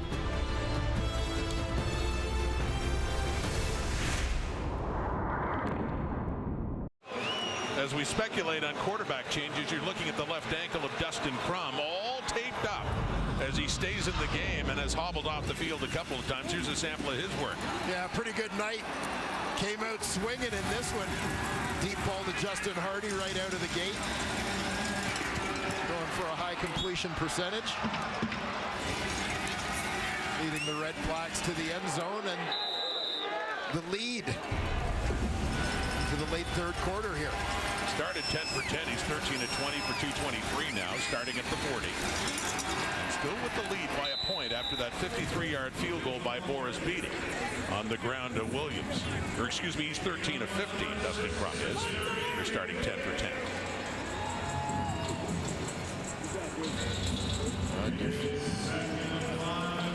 Got to anticipate that this will significantly reduce the running threat of Dustin Crum. Which is where he really made his reputation when he came on for Jeremiah Masoli in Hamilton. And ended up taking over the starting job after that. And his best passing game this season still was here in Toronto 2 months ago. He's close to 300 yards through the air, 3 touchdown passes in that game. That one goes incomplete, though, and just like that, it's a 2 and out, a 3rd and 5 coming up here as Richie Leone heads out. Yeah, a little double move here from Jalen Acklin. The ball sailed a little bit.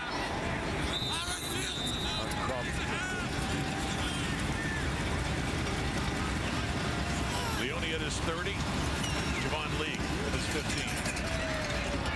He comes up to the 25 to get it. A 30-yard punt only for Leone. And up to the 30-yard line, and well, it was all premature, wasn't it? Chad Kelly still out there for the Argos. Tavares Daniels once again leading the way for the Argos against the RedBlacks at 180 last time they played 2 months ago. And this time a big catch early on at 35. He has 4 catches for 100 yards. Well, Daniels leads the way, but he's part of a deep receiving core, Matthew Shinetti.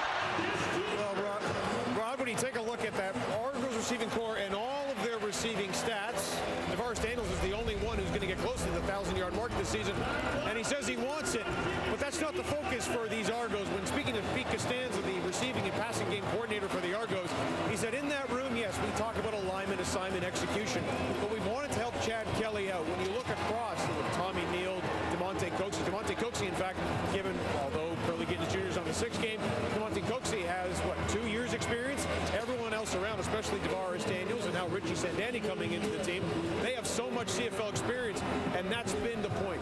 Help Chad Kelly out. It's all about the concepts. Worry about that. And when speaking to Pete Costanza, he says, it doesn't matter. It could be David Unger's game. It could be DeMonte Coxie's game. It could be like tonight, Tavares Daniels' game. We just want to execute for Chad, guys. And you see that when you look at the CFL receiving standings, that the Argos, despite having one of the top offenses in the league, don't have a receiver up there among the top 3 or 4 in the CFL. Yeah, sharing the wealth amongst that entire group, getting great contributions from whomever they call upon from week to week. Bear in mind, another of their top receivers, Cam Phillips, hasn't played in a number of weeks due to injury, hoping to get him back for the playoffs. Flags come out, some movement along the line of scrimmage. It's Cleon Lang, who had a number of good years with the Argos as well. Veteran D lineman with the Ottawa RedBlacks. Offside, Ottawa, number 90. 5-yard penalty, remains 2nd down. Cleon Lang joined the RedBlacks in 2016, just a handful of games, won a Grey Cup. Goes to the Argos the next year and wins the Grey Cup again. Yeah, beating Calgary both times. But yeah, well-timed first foray into Ottawa. Well, the blitz coming in, and Kelly just gets rid of it in time for Neal. DeAndre Lamont is going to get flagged here for pass interference, but you can see the pressure bearing down on Kelly as Cleon Lang, a little frustrated, has some words. Yeah, we'll see. Lang and accidental.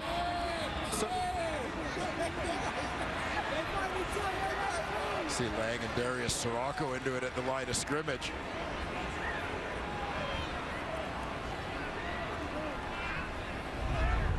Coxie, I think, looking at the football, ran into Neal. As you heard mention of accidental pass interference on the play, but Pass interference, Ottawa, number 38.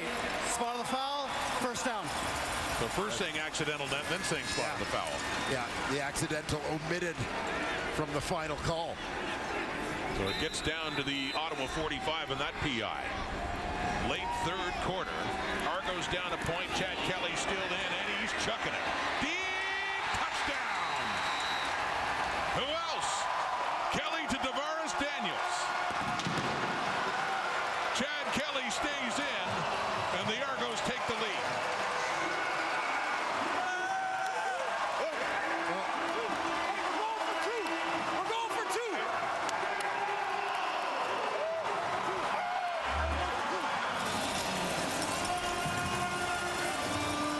Daniels going right down the rails. Two defenders on him. Chad Kelly doesn't care.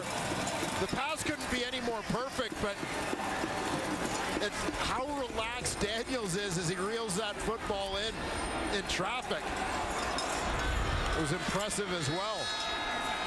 Just tremendous focus from the veteran receiver.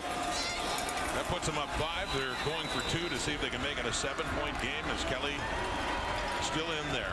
When it looked like his night was done and he was out for a play for Cameron Dukes, and then he just showed up on the next play. They went down for a field goal, then this possession a touchdown for 2. Kelly takes off. And he gets hit, taken down, but not before he gets in for another 2 points, and a flag comes out.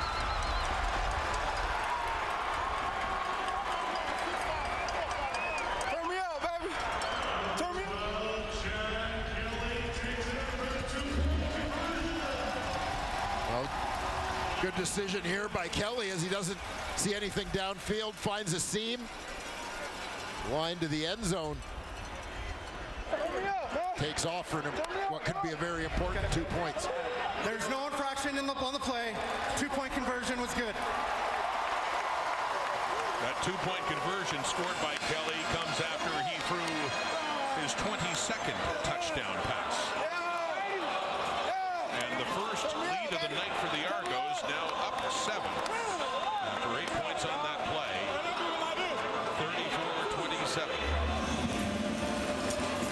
And here again, you get a look at this perfectly placed ball. Tavares Daniels reeling it in stride. Straight onto the end zone.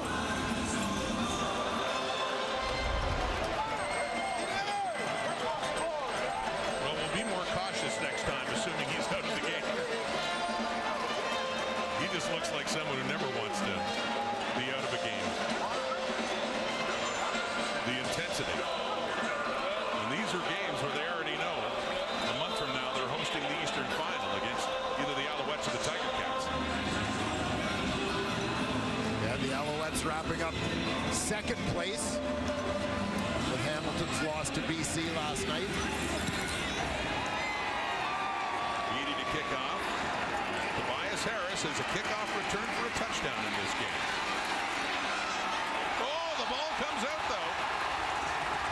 So no chance for $1 million there. And instead, looks like it could be Argo football. Those in stripes still sorting it out. Popped out on Harris. And it is Ottawa ball still. Harris comes up with it himself. And we'll see who pops this one out. There's off the backside of Bless Matala by the look of things. Ball pops out of there. Daniel Kwamu had a chance at it. Toronto. Brandon Calver down in the mix. But it was Harris who gets it. So up at the Ottawa 37. The RedBlacks now trailing in this game. Their second last game of the season. They'll host Toronto to finish off the CFL regular season in 2 weeks. Next week, the Argos have a game at Mosaic in Regina. That'll mean a lot to the Saskatchewan Roughriders, and this means a lot to the Argo defense, and Jared Brinkman coming in.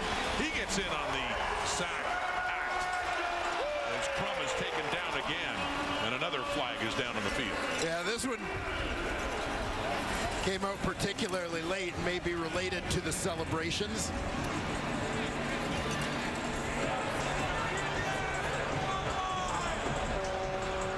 Apparently this fan does not agree with the call.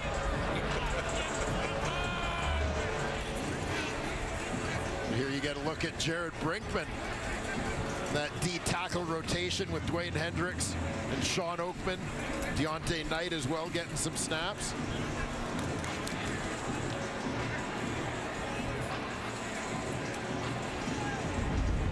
Brinkman, a tremendous career at Northern Iowa. He was chosen to a number of FCS All-American teams. Yeah, the Argos with him and Oakman. There's no infraction on the play. It'll be second down. And Hendricks. And Bob Dice doesn't like that, thinking there's a flag against the Argos on that sack, which, by the way, is the fourth of the night. Dustin Crum has now been sacked 55 times on the season. He's mentioning the Argos and their tackles and the depth. They actually had to rotate them in for a while, but they were very, very strong most of the way, especially against the run. Yeah, the depth at every position is really one of the big calling cards of this Toronto Argonaut team.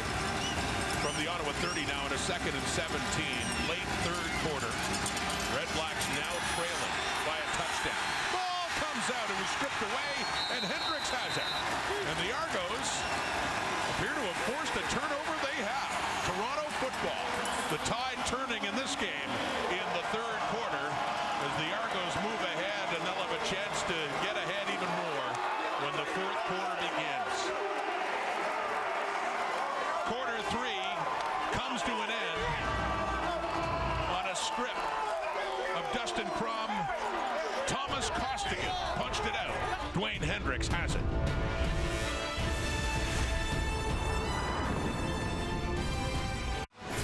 Well, this game, the tide has changed in the third quarter with the Argos going ahead and a chance for more. I have to keep coming back to that conversation with Chad Kelly and Ryan Dinwiddie, because we assumed, and rightfully so, I think, that his night was done. And Cameron Dukes comes in, and then next thing you know, after one play, Kelly's back in and is still looking sharp right now. This is why you don't assume. Exactly.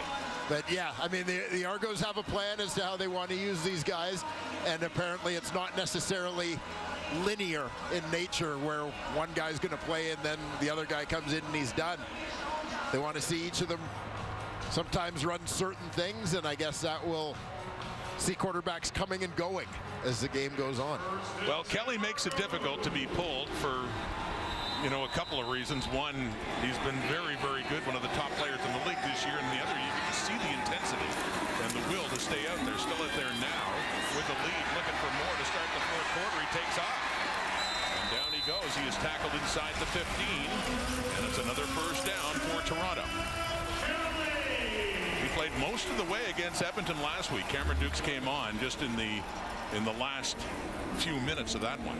Yeah, and I know that Ryan Dinwiddie and the Argo brass may not love seeing Chad Kelly run as much as he has in this ball game, but that said, he's made the right decisions. I think he's run at the right times, and he's also been smart about when to get down.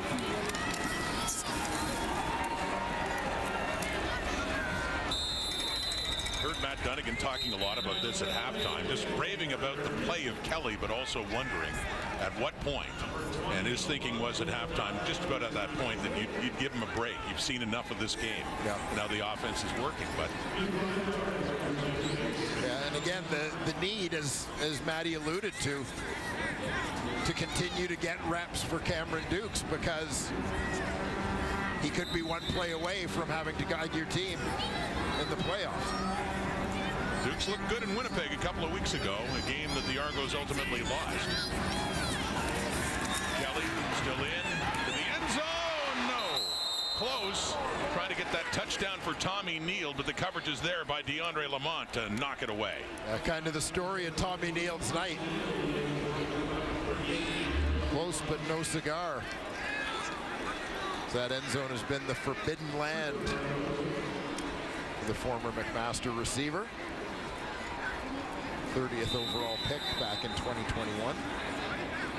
So third down coming up. Right inside the Ottawa 10, and the offense stays out. Kelly's still out there, so on this 3rd and 5, they are going for it. Up 7. Forgetting about a chance to go up 10. They want another touchdown. Now it's whistled down. Trying to draw them off in that 3rd and Time count violation, Toronto, 5. number 12. It's a 5-yard penalty. It remains 3rd down. Figuring, I guess, if they could draw them offside, they could get the 1st down by penalty. Instead, it goes against them on the time count. So Boris Beatty will indeed come on to see if they can up that lead to 10.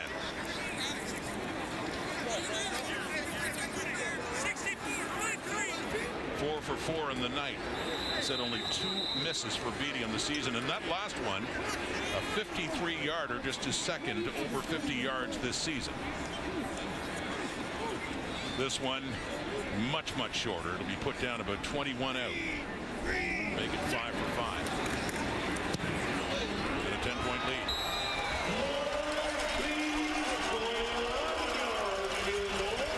Argos now in position to improve the record to 14-2, a 10-point lead early 4th quarter here at BMO Field. Hey, the East is decided, but there's still a lot to be decided in the West. Week 20, second last week, CFL on TSN kicks off Stampeders and Lions on Friday Night Football, and you get the Argos going out to play Saskatchewan. 3rd place in the West, still not decided. 1st place in the West, still not decided. And Calgary, after that victory over the Riders last night, they're in the driver's seat. They control their fate. Dustin Crum has seen his night come to an end. And the 3rd stringer, Tyrell Pigram, actually see him just in short yardage. He's in there and handing off to Devontae Williams. Pigram, the rookie, out of Towson. He started with Winnipeg in the preseason. He had an impressive preseason start before being let go when they got Dakota Prukop back, and so the RedBlacks signed him. Yeah, the RedBlacks, who of course had been besieged by injury at the quarterback position early in the season. Giving Pigram an opportunity, and frankly, after the preseason he had in Winnipeg, really glad to see this guy get an opportunity to stay in the league. Oh, but he's facing a lot of heat, and the ball comes out, and the Argos say they've forced another turnover, and they did. He did not have much time dropping back there. Taken down, lost the ball, and the 2nd straight Ottawa possession ends with a quarterback coughing up the football. Yeah, McManus free right up the middle. Causes the initial chaos here as Pigram tries to escape somewhere. Desperately trying to hold on to that football. Brandon Barlow comes up with it. Don't ask me if I'm done. I ain't never done. Don't ask me if I'm done. Never done. Says Wynn McManus. He thought we'd be playing about a half. Tommy Neal inside the 30. Now, I talked about Tommy Neal off the top of this football game. 5 starts for him. He started the last 5 games. Just under 300 yards through those 5 starts. Works out to literally a 1,000-yard pace. He's been producing at. Doing a great job here. Looked to have 2 Argonauts. Yeah, looked to have 2 touchdowns earlier. One, the replay showed he was down just before the goal line. On the other one, the penalty negated that touchdown catch for Tommy Neal. Daniel Adebaboye on that 2nd down and short.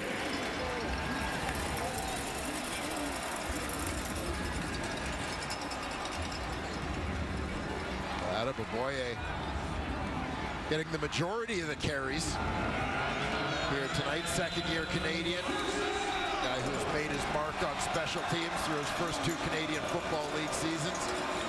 Toronto area guy, sharing some time in the backfield with Deontay McMahon. And further to the left, you saw Andrew Harris, who's been on the 6th game. Here he is. Earlier this season, moved up to number 5 in the all-time list in rushing yards, passing Charles Roberts. What a career he's had. And unfortunate 2 weeks ago that he couldn't get on the field against his old teammates in Winnipeg. Andrew Harris from his start at BC as a junior player. So they basically were trying to find ways to get him on the field, get him on the roster, and eventually he couldn't be kept out of that starting lineup. DeAndre Lamont, the injured Ottawa RedBlack, will take a break in the rain here at BMO. All right, Coors Light moment of chill. I'm going to love this one, I know. Now, this was the best hurdle by a human being on the night by Jalen Ackland. There's no question about that. But even he has to give way to this. The Super Dog show at halftime. These are athletic dogs going for it. Most of them. Except that one. Now, that's a linebacker. Yes, sir. The other one are offensive stars. But this one here, why jump over when you can run through? Hey, shortest distance between 2 points is a straight line. He figured it out. Yeah, and then really had a moment of chill on the turf here at BMO. You know, getting a good back scratch too. But great play by Jalen Ackland to inspire that. And then the toss inside and the sweep to David Unger to get a first down after another turnover by the RedBlacks. As Toronto gets closer to piling some more points on. They lead by 10 now. 64 points scored in this game. Yeah, nice execution on this play to Unger. You see a couple of great blocks on the edge. Tommy Neal getting one of those to pick up that first down yardage. Get it right down to the 10 and a first and goal here. Take a little grass out of the helmet. Chad Kelly. They try DeVaris Daniels on that play again, and this time it doesn't get much. Ottawa all over that one. Flag has come out to the end of that play.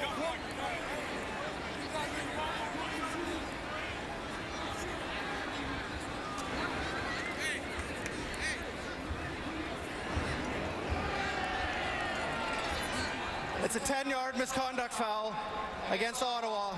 Number 4. You have the distance to the goal. First down. So what happens afterwards with Money Hunter here? Take a look at the tail end of this one. Brandon Calver comes in with the block. Hands around the helmet. Hunter taking exception to that. Brandon Calver's been in the mix tonight too. He had that little pre-game thing with Jalen Ackland, little punch thrown there. Never hurts a team to have some of those guys who get under the skin of their opponents. Brandon Calver, longtime special teamer, has a bit of that in his DNA. First and goal, Kelly knocked away, nearly picked by Javon Santos-Knox. Can't believe the missed opportunity, but still does knock it away, and it's a second and goal coming up. Yeah, big defensive play nonetheless with the knockdown, preventing that one from getting to Dejean Brissett in the end zone. Like Money Hunter had to start the season on the 6th game after just signing over Hamilton last year. It took a while before he could make his RedBlacks debut. Second and goal, Ottawa 7. Kelly, end zone, wide open, but a little too far for Tommy Neal. Hands in the helmet for Chad Kelly, who missed a chance there to get Neal that elusive touchdown he's had.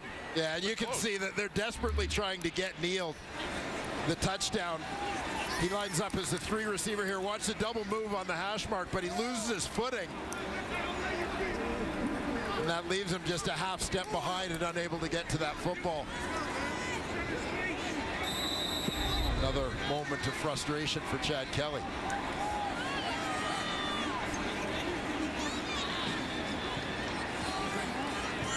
Let's see if Boris Beatty can go 6 for 6. Make it a 40-27 game. Argos. Right through it goes. He keeps working that percentage up. In second in the CFL, oh, Tommy. Had a good night. Just not in the end zone yet. control. Back at BMO Field in Toronto, and the Argos, they were down much of the game, but they're leading by 13 now. Chad Kelly staying in and engineering some more scoring drives. A couple more Boris Beatty field goals. He's 6 for 6 on the night. And the Ottawa script, all too familiar. The RedBlacks look good in the early going, and it's been a very good night, over 100 yards now for Devontae Williams as he gets it in RedBlacks, or in Argos territory, down to the 45. Third time over 100 on the season for Devontae Williams. Stop and go in the backfield. Showing some explosiveness getting to the outside on this one. And inching his way closer to 1,000 on the season with the game still to go. He's at 124 now. Back with it again on first down inside the 45. But mentioning that all too familiar script for the RedBlacks, Dwayne, how many times have they had a lead and looked like they were in a game they could win, just to see late in the game things start to slip away? Yeah, just sometimes unable to overcome that one play or avoid that one mistake. You know, they're in a situation where their margin for error is so small as a young team that those mistakes end up costing them games. 2nd and 9, RedBlacks. Tyrell Pigram in, but he loses his footing. And this natural grass here getting slippery with the rain coming down. And some heat coming from the Argonauts up front. So 3rd down as Pigram and the offense head off. That Argos pass rush has been a nightmare for Ottawa all night long. Dustin Crum now out of this game, having been sacked a number of times. They're not taking it any easier on Tyrell Pigram. So Richie Leone comes in inside the RedBlack 50 to punt this one away to Javon Lee. Waiting back around his 15. Takes a hop right to him, and he just steps out of bounds. No room to go right there for the Argo returner. And now Cameron Dukes is coming in, but we will not assume that it's for anything more than a play at this point in time. We're going to be careful here. That's right. We've learned from past mistakes.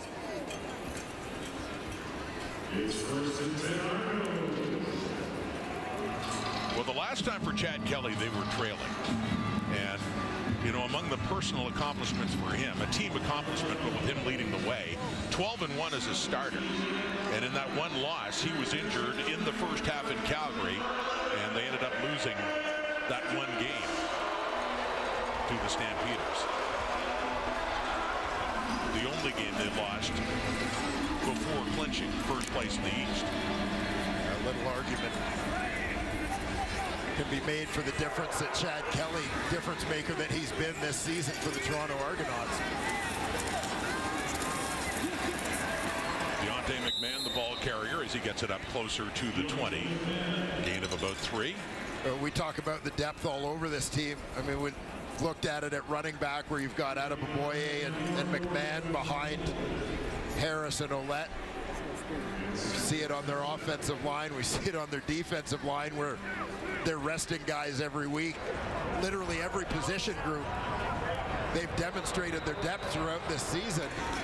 The one question in terms of depth has been at quarterback, just because they are so young, or young in terms of CFL experience. Chad Kelly in his first year as a starter. Shuffle inside to McMahon, but the RedBlacks are all over that as he barely gets it to the 20. So 2 and out quickly there for Dukes on that set of downs, who has said it played well in Winnipeg in the first quarter as he threw a touchdown pass to A.J. Ouellette, and he also ran one for a touchdown as the Argos took the lead on the Bombers for a good chunk of that game. And there is Brian Scott, who did get in late. They just, even though the Argos were leading and Scott came on and had, I think he threw 4 passes. Yes, he did. He was 0 for 4 in that one, although Ryan did what he didn't feel it was really fair, that opportunity given the situation in that game. And I know that he's said he's wanted to give him some looks, some reps before the end of the regular season.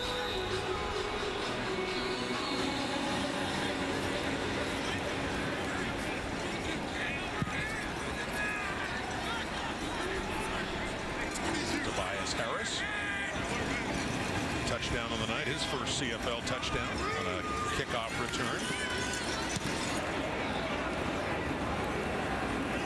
Back to receive the punt inside the 50 by Morris Beatty.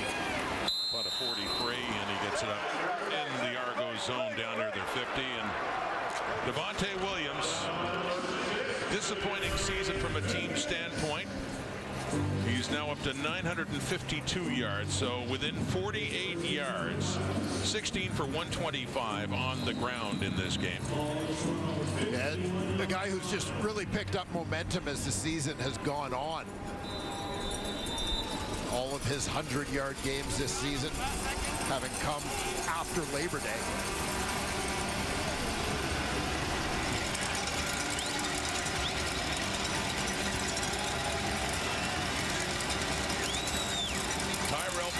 The quarterback for Ottawa throws that pass and completes it too.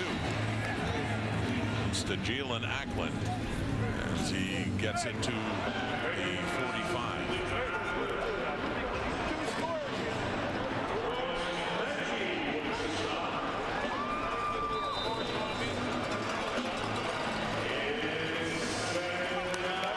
I'd like to welcome in viewers from TSN4 who are watching UFC.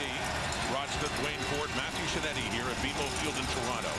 Final home game in the regular season for the Argos. They lead the RedBlacks 40-27. A deep ball by Tyrell Pigram is complete again to Jalen Ackland. So Pigram, first couple of completions in his young CFL career, coming on for the injured Dustin Crum. And demonstrating that he's not strictly a runner. Nicely thrown ball here. Nice route by Ackland to get Tavares McFadden turned around a little bit. He had been their short yardage quarterback. 6 rushing touchdowns in that situation for Ottawa this season. But now in, and he's 2 for 2 throwing and looking to throw again, but it's whistled dead.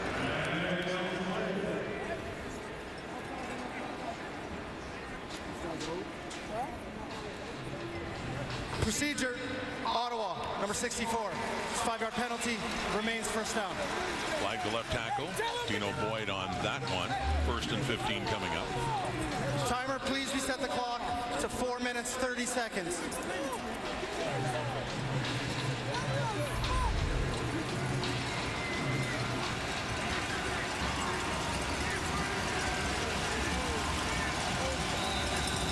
RedBlacks date a touchdown. Down 13. Game they had led much of the way into the second half. A quick move, buy himself some time. It falls incomplete though. Pigram was looking for Shaq Evans. 2nd and 15.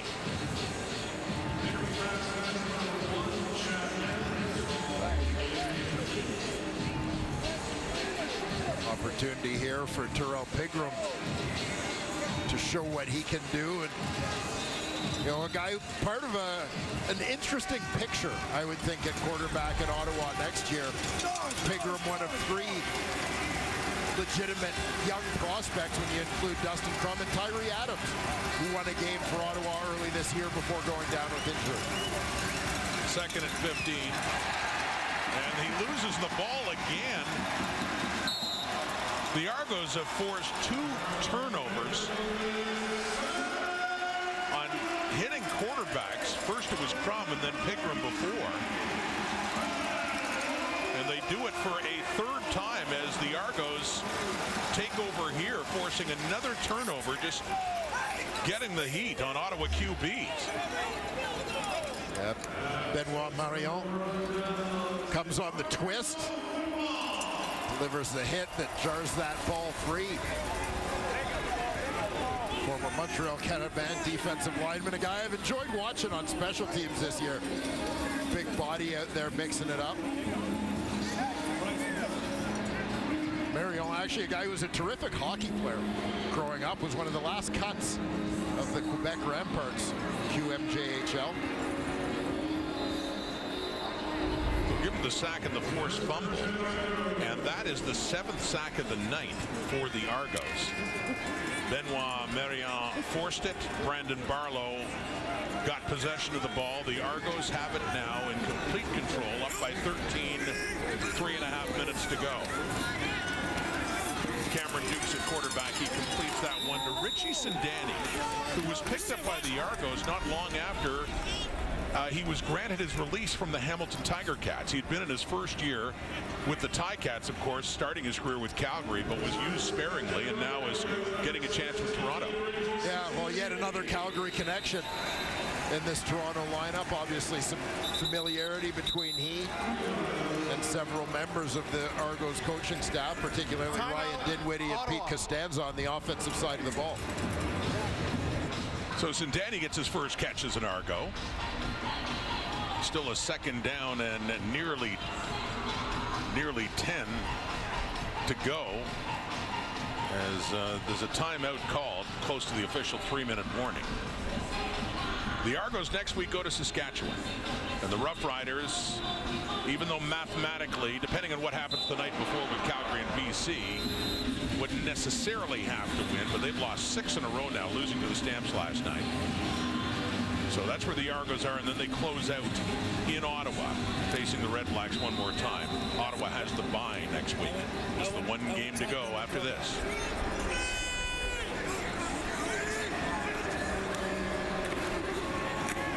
Second and 9. Cameron Dukes gets away, gets rid of it. He completes it too.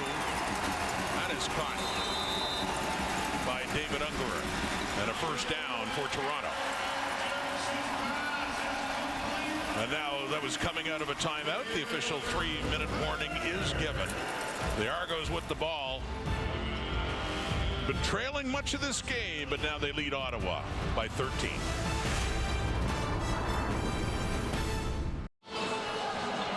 Chad Kelly, what a year he's had. A pretty good game tonight when we thought it might end sooner. He came on and led for more points on the board, and with the victory tonight, well, 13-2 with the Argos as a starting quarterback. And you look at the company, Gilbert Renfro, great in 1988. Doug Flutie had a couple of outstanding years. Who? Yeah. Never forgotten, even in 2 years in these parts, or certainly in Calgary or BC and CFL in general. Doug Flutie for the seasons he had. But your CFL career magnificent. So that record as a starter with Toronto, he had a start last year, but this year only one loss, and that's when he got hurt in Calgary. Started that game at McMahon, they lost that game, and so this victory for him as a starter would make him 13-1 this season.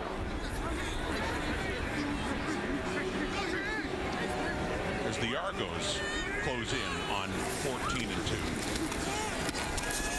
That is caught by Ungerer.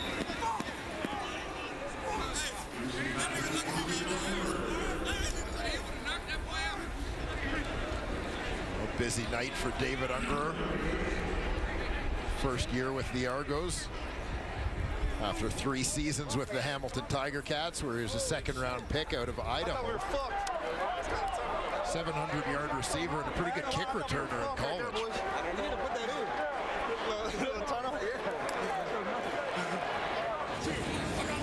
And correction for Kelly, 14-1. The team looks to go 14-2.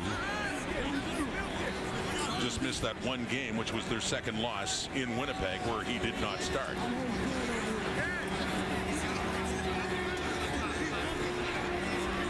So a 3rd and 3 now. Beanie to punt. He's at a personal best in the field goal department, going 6 for 6. He's never done that before. Tobias Harris.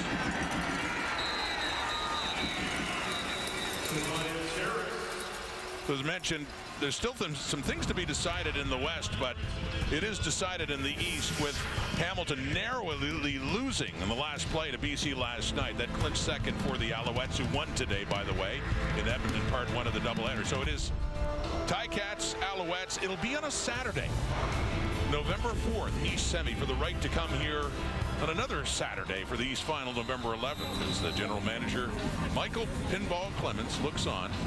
Well, they celebrated the 150th birthday last week, and boy, over the years as an Argonaut, he's had a lot to celebrate as a player, as a head coach, as an executive, as a general manager.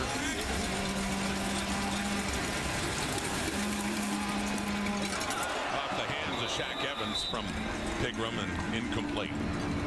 So the RedBlacks will have one more chance to make it a 5-win season, something they haven't had since 2018. They went to the Grey Cup against Calgary that year, and the next year won just 3 games, and then 3 again in 21. Last year 4, and this year right now 4, with 1 game to go after this. It has been a tough time for Ottawa after some good years, shortly after the franchise was born. That's complete. Jalen Ackman.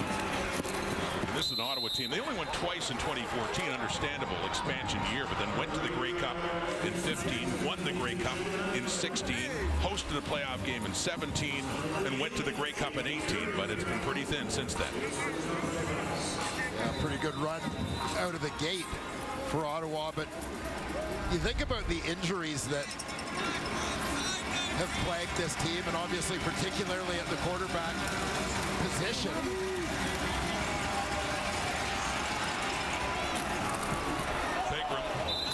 Takes off, gets a first down. Jamie Harry is there. Just 1.5 left. There's Dustin Crum. His night is done. Jack Cassar getting in. Pigram in a pretty good collision with Jamie Harry over there.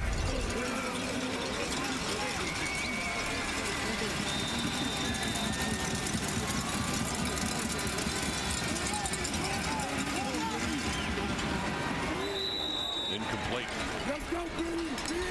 on that first down. As Pigram gets some reps, gets a chance to get in and throw some passes. He's 0 for 1 coming into this game. Very little opportunities, 3 on the depth chart. The depth chart that's been, well, you talked about it. That's been a big part of the story of the struggles of the RedBlacks when Jeremiah Masoli wasn't ready to go after getting hurt last year. And so Nick Arbuckle started the first 2, and then Tyree Adams. You mentioned that victory over Edmonton. He was hurt in that game. And Jeremiah Masoli, who didn't last long. Yeah, a big part of the challenge is where youth at quarterback had been an issue for this team the previous 2 seasons. With Caleb Evans forced to start probably before he was ready, quite frankly, and they thought they had some insulation for the Masoli situation with Nick Arbuckle. Arbuckle struggled out of the gate, and the RedBlacks moved on with their younger guys.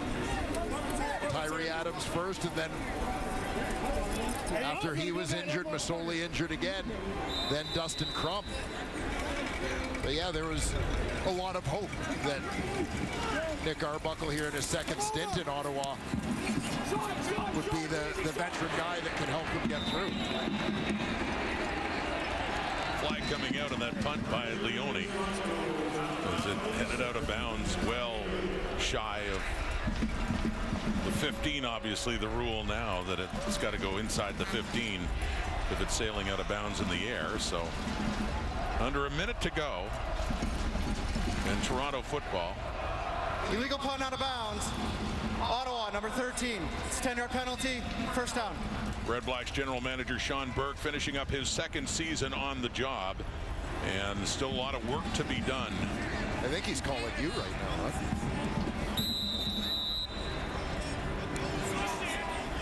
Those days they're so long gone, and it never actually got to that point. He saw that dog at halftime. That's right. We need a guy like that. Yeah. Where's Rod Smith? They better be looking a lot higher than that. Dan Adeboboye, the ball carrier again. Cameron Dukes finishing up. Yes, and as corrected by our stellar stats guy, Johnny Russell. It's 14-1 for Chad Kelly this season. The one start he missed was Winnipeg. That was a loss. They're about to go to 14-2. And he stayed in. You could tell he wanted to. For Ryan Dinwiddie, this team post-clinch is about to go to 3-1 with 2 games to go. Mosaic next week, and in Ottawa, again, Dukes. Short yardage, very little time to go, a half minute. The Argos just looking to run this one. Run the clock down. big win. Perfect season at home. Yeah, that was the other franchise note, that they wanted to go 9-0 at home. One of those home games was in Halifax for Touchdown Atlantic, but they haven't been perfect at home. Last time, 1997. They finished 15-3 with Doug Flutie in his final year in the CFL, and they went on to win the Grey Cup back then, back-to-back. Well, there's so much left to play, although they're one win away from getting back to the Grey Cup. Here's Robbie Smith, a big part of that victory over the Bombers last year. But we wondered how they would face the challenge of playing these games that don't matter in the standings, and 3-1 in those as Kelly shakes some hands with the RedBlacks as the Argos do win again, and they do indeed stay perfect at BMO and a perfect home record for 2023.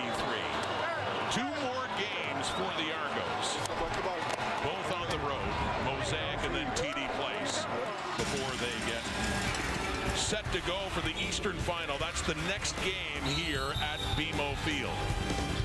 It'll be against the Alouettes or the Ticats, but that is still just about another month away. Still more football to be played for the RedBlacks.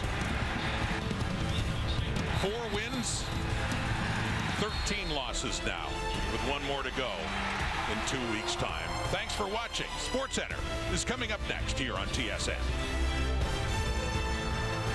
Welcome you Inside Sports. And hello, everyone. She is Nikki. I am Tessa. Plenty of NHL action to get to in this show, but we're going to kick things off with the CFL and the game that everyone just saw between the RedBlacks and the Argos. For the Argos, both these teams know their playoff fate. For the RedBlacks, it's like, well, we're done. For the Argos, it's like, we want to win this thing. Yeah, I hate the word meaningless because there's always something to play for, but nothing of consequence for the RedBlacks, who have lost 9 of their last 10 and looked like they were on their way to win their first game in a long time. But check this out. Before the game, Brandon Culver hits when it started, but Jalon Acklin in the face, responds with a shove, and they're separating Acklin in the locker room after showing off his boxing moves. Okay, nice there.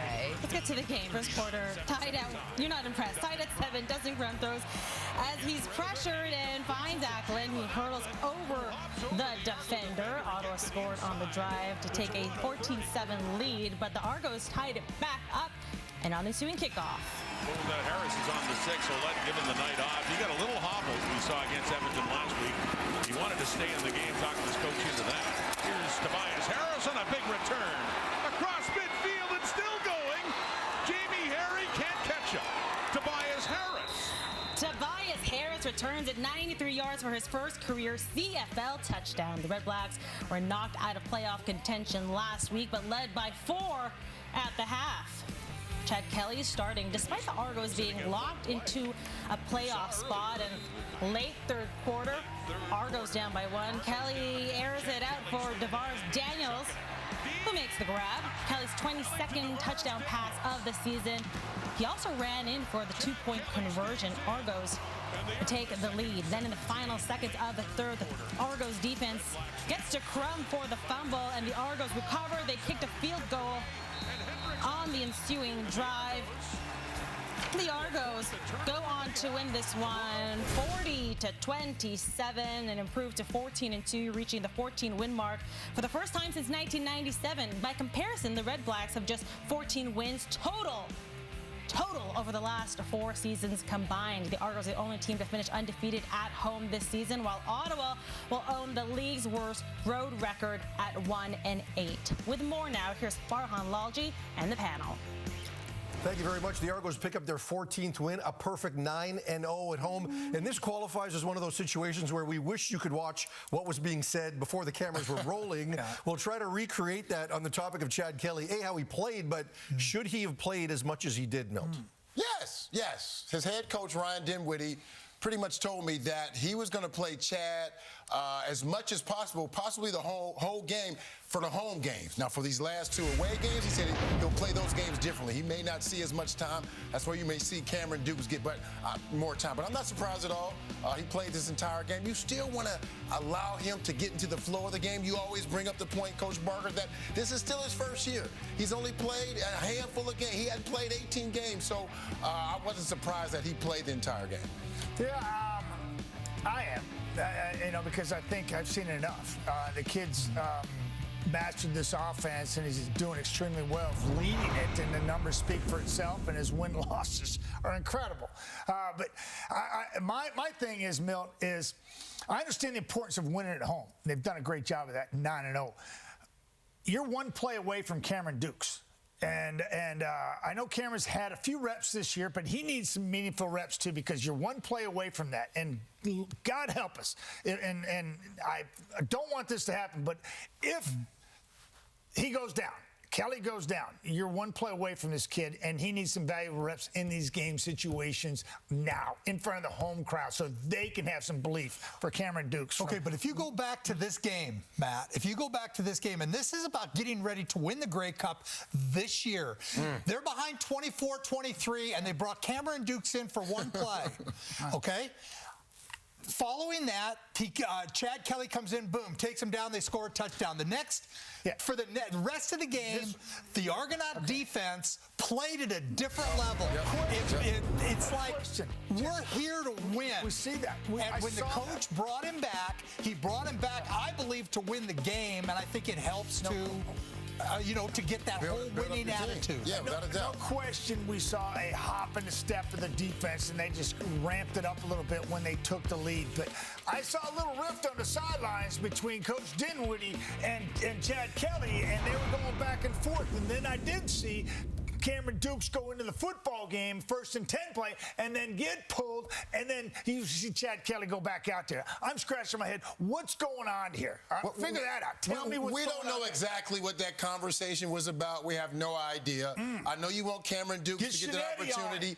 Cameron Dukes, they have 2 more games left. I'm sure Cameron Dukes will get a lot of time in those 2 games. So. He has a lot of time to They had healthy discussion. Yeah, that's what you do. That's what happens. I like those healthy discussions. Coach, quarterback, healthy discussion. This was a healthy discussion. They're always healthy when you're winning. They're always healthy when you're winning. Sometimes you got to take the dog out of the fight. This does sound a lot like what we were doing off air, so thank you very much, guys. We made that work. And, we saw some meaningless games in terms of playoff positioning on this day. Next week, all 3 games will have playoff implications, including the Argos in Saskatchewan on Saturday. These guys are having way too much fun. This guy was having a lot of fun, too. Here's Matthew Shinetti with Chad Kelly. Chad, I was watching when Cameron Dukes came in. You were right beside Ryan Dinwiddie. Did you persuade him at all to go back in? Because we thought it was going to be Cameron, and then one play, and then you're back in. No, he had a specific play he had to run. Coach just wants us to keep on working, both of us. So, it's a team game. 14-2 right now, 9-0 at home. Does that matter? 9-2 at home. I think we're 9-0 at home. 14-2. 9-0 at home. Yeah. It always matters. Home field. We got to defend each and every time. We come out here with a lot of energy. Fans bring it. I think the better we play at home, the more confidence we have. Looked like you were really trying to get Tommy Neal the touchdown tonight. Yeah, we missed 2 or 3, but I gotta stay focused, keep on working, maybe slow my feet down a little bit and not rush it. You say work, but there's a lot of positive energy right now around this team. You'll be back here at BMO Field on November 11th. How do you carry that positive energy all the way for another 3.5 weeks? Yeah, we just got to keep working each and every day. Our mentality is 1-0. We did that today. We got to win tomorrow. We got to keep on winning practice. It's always a dogfight out there each and every day in practice versus our defense. That's how we get better. Fight's not over. Thanks, Chad. Thank you. Go Argos.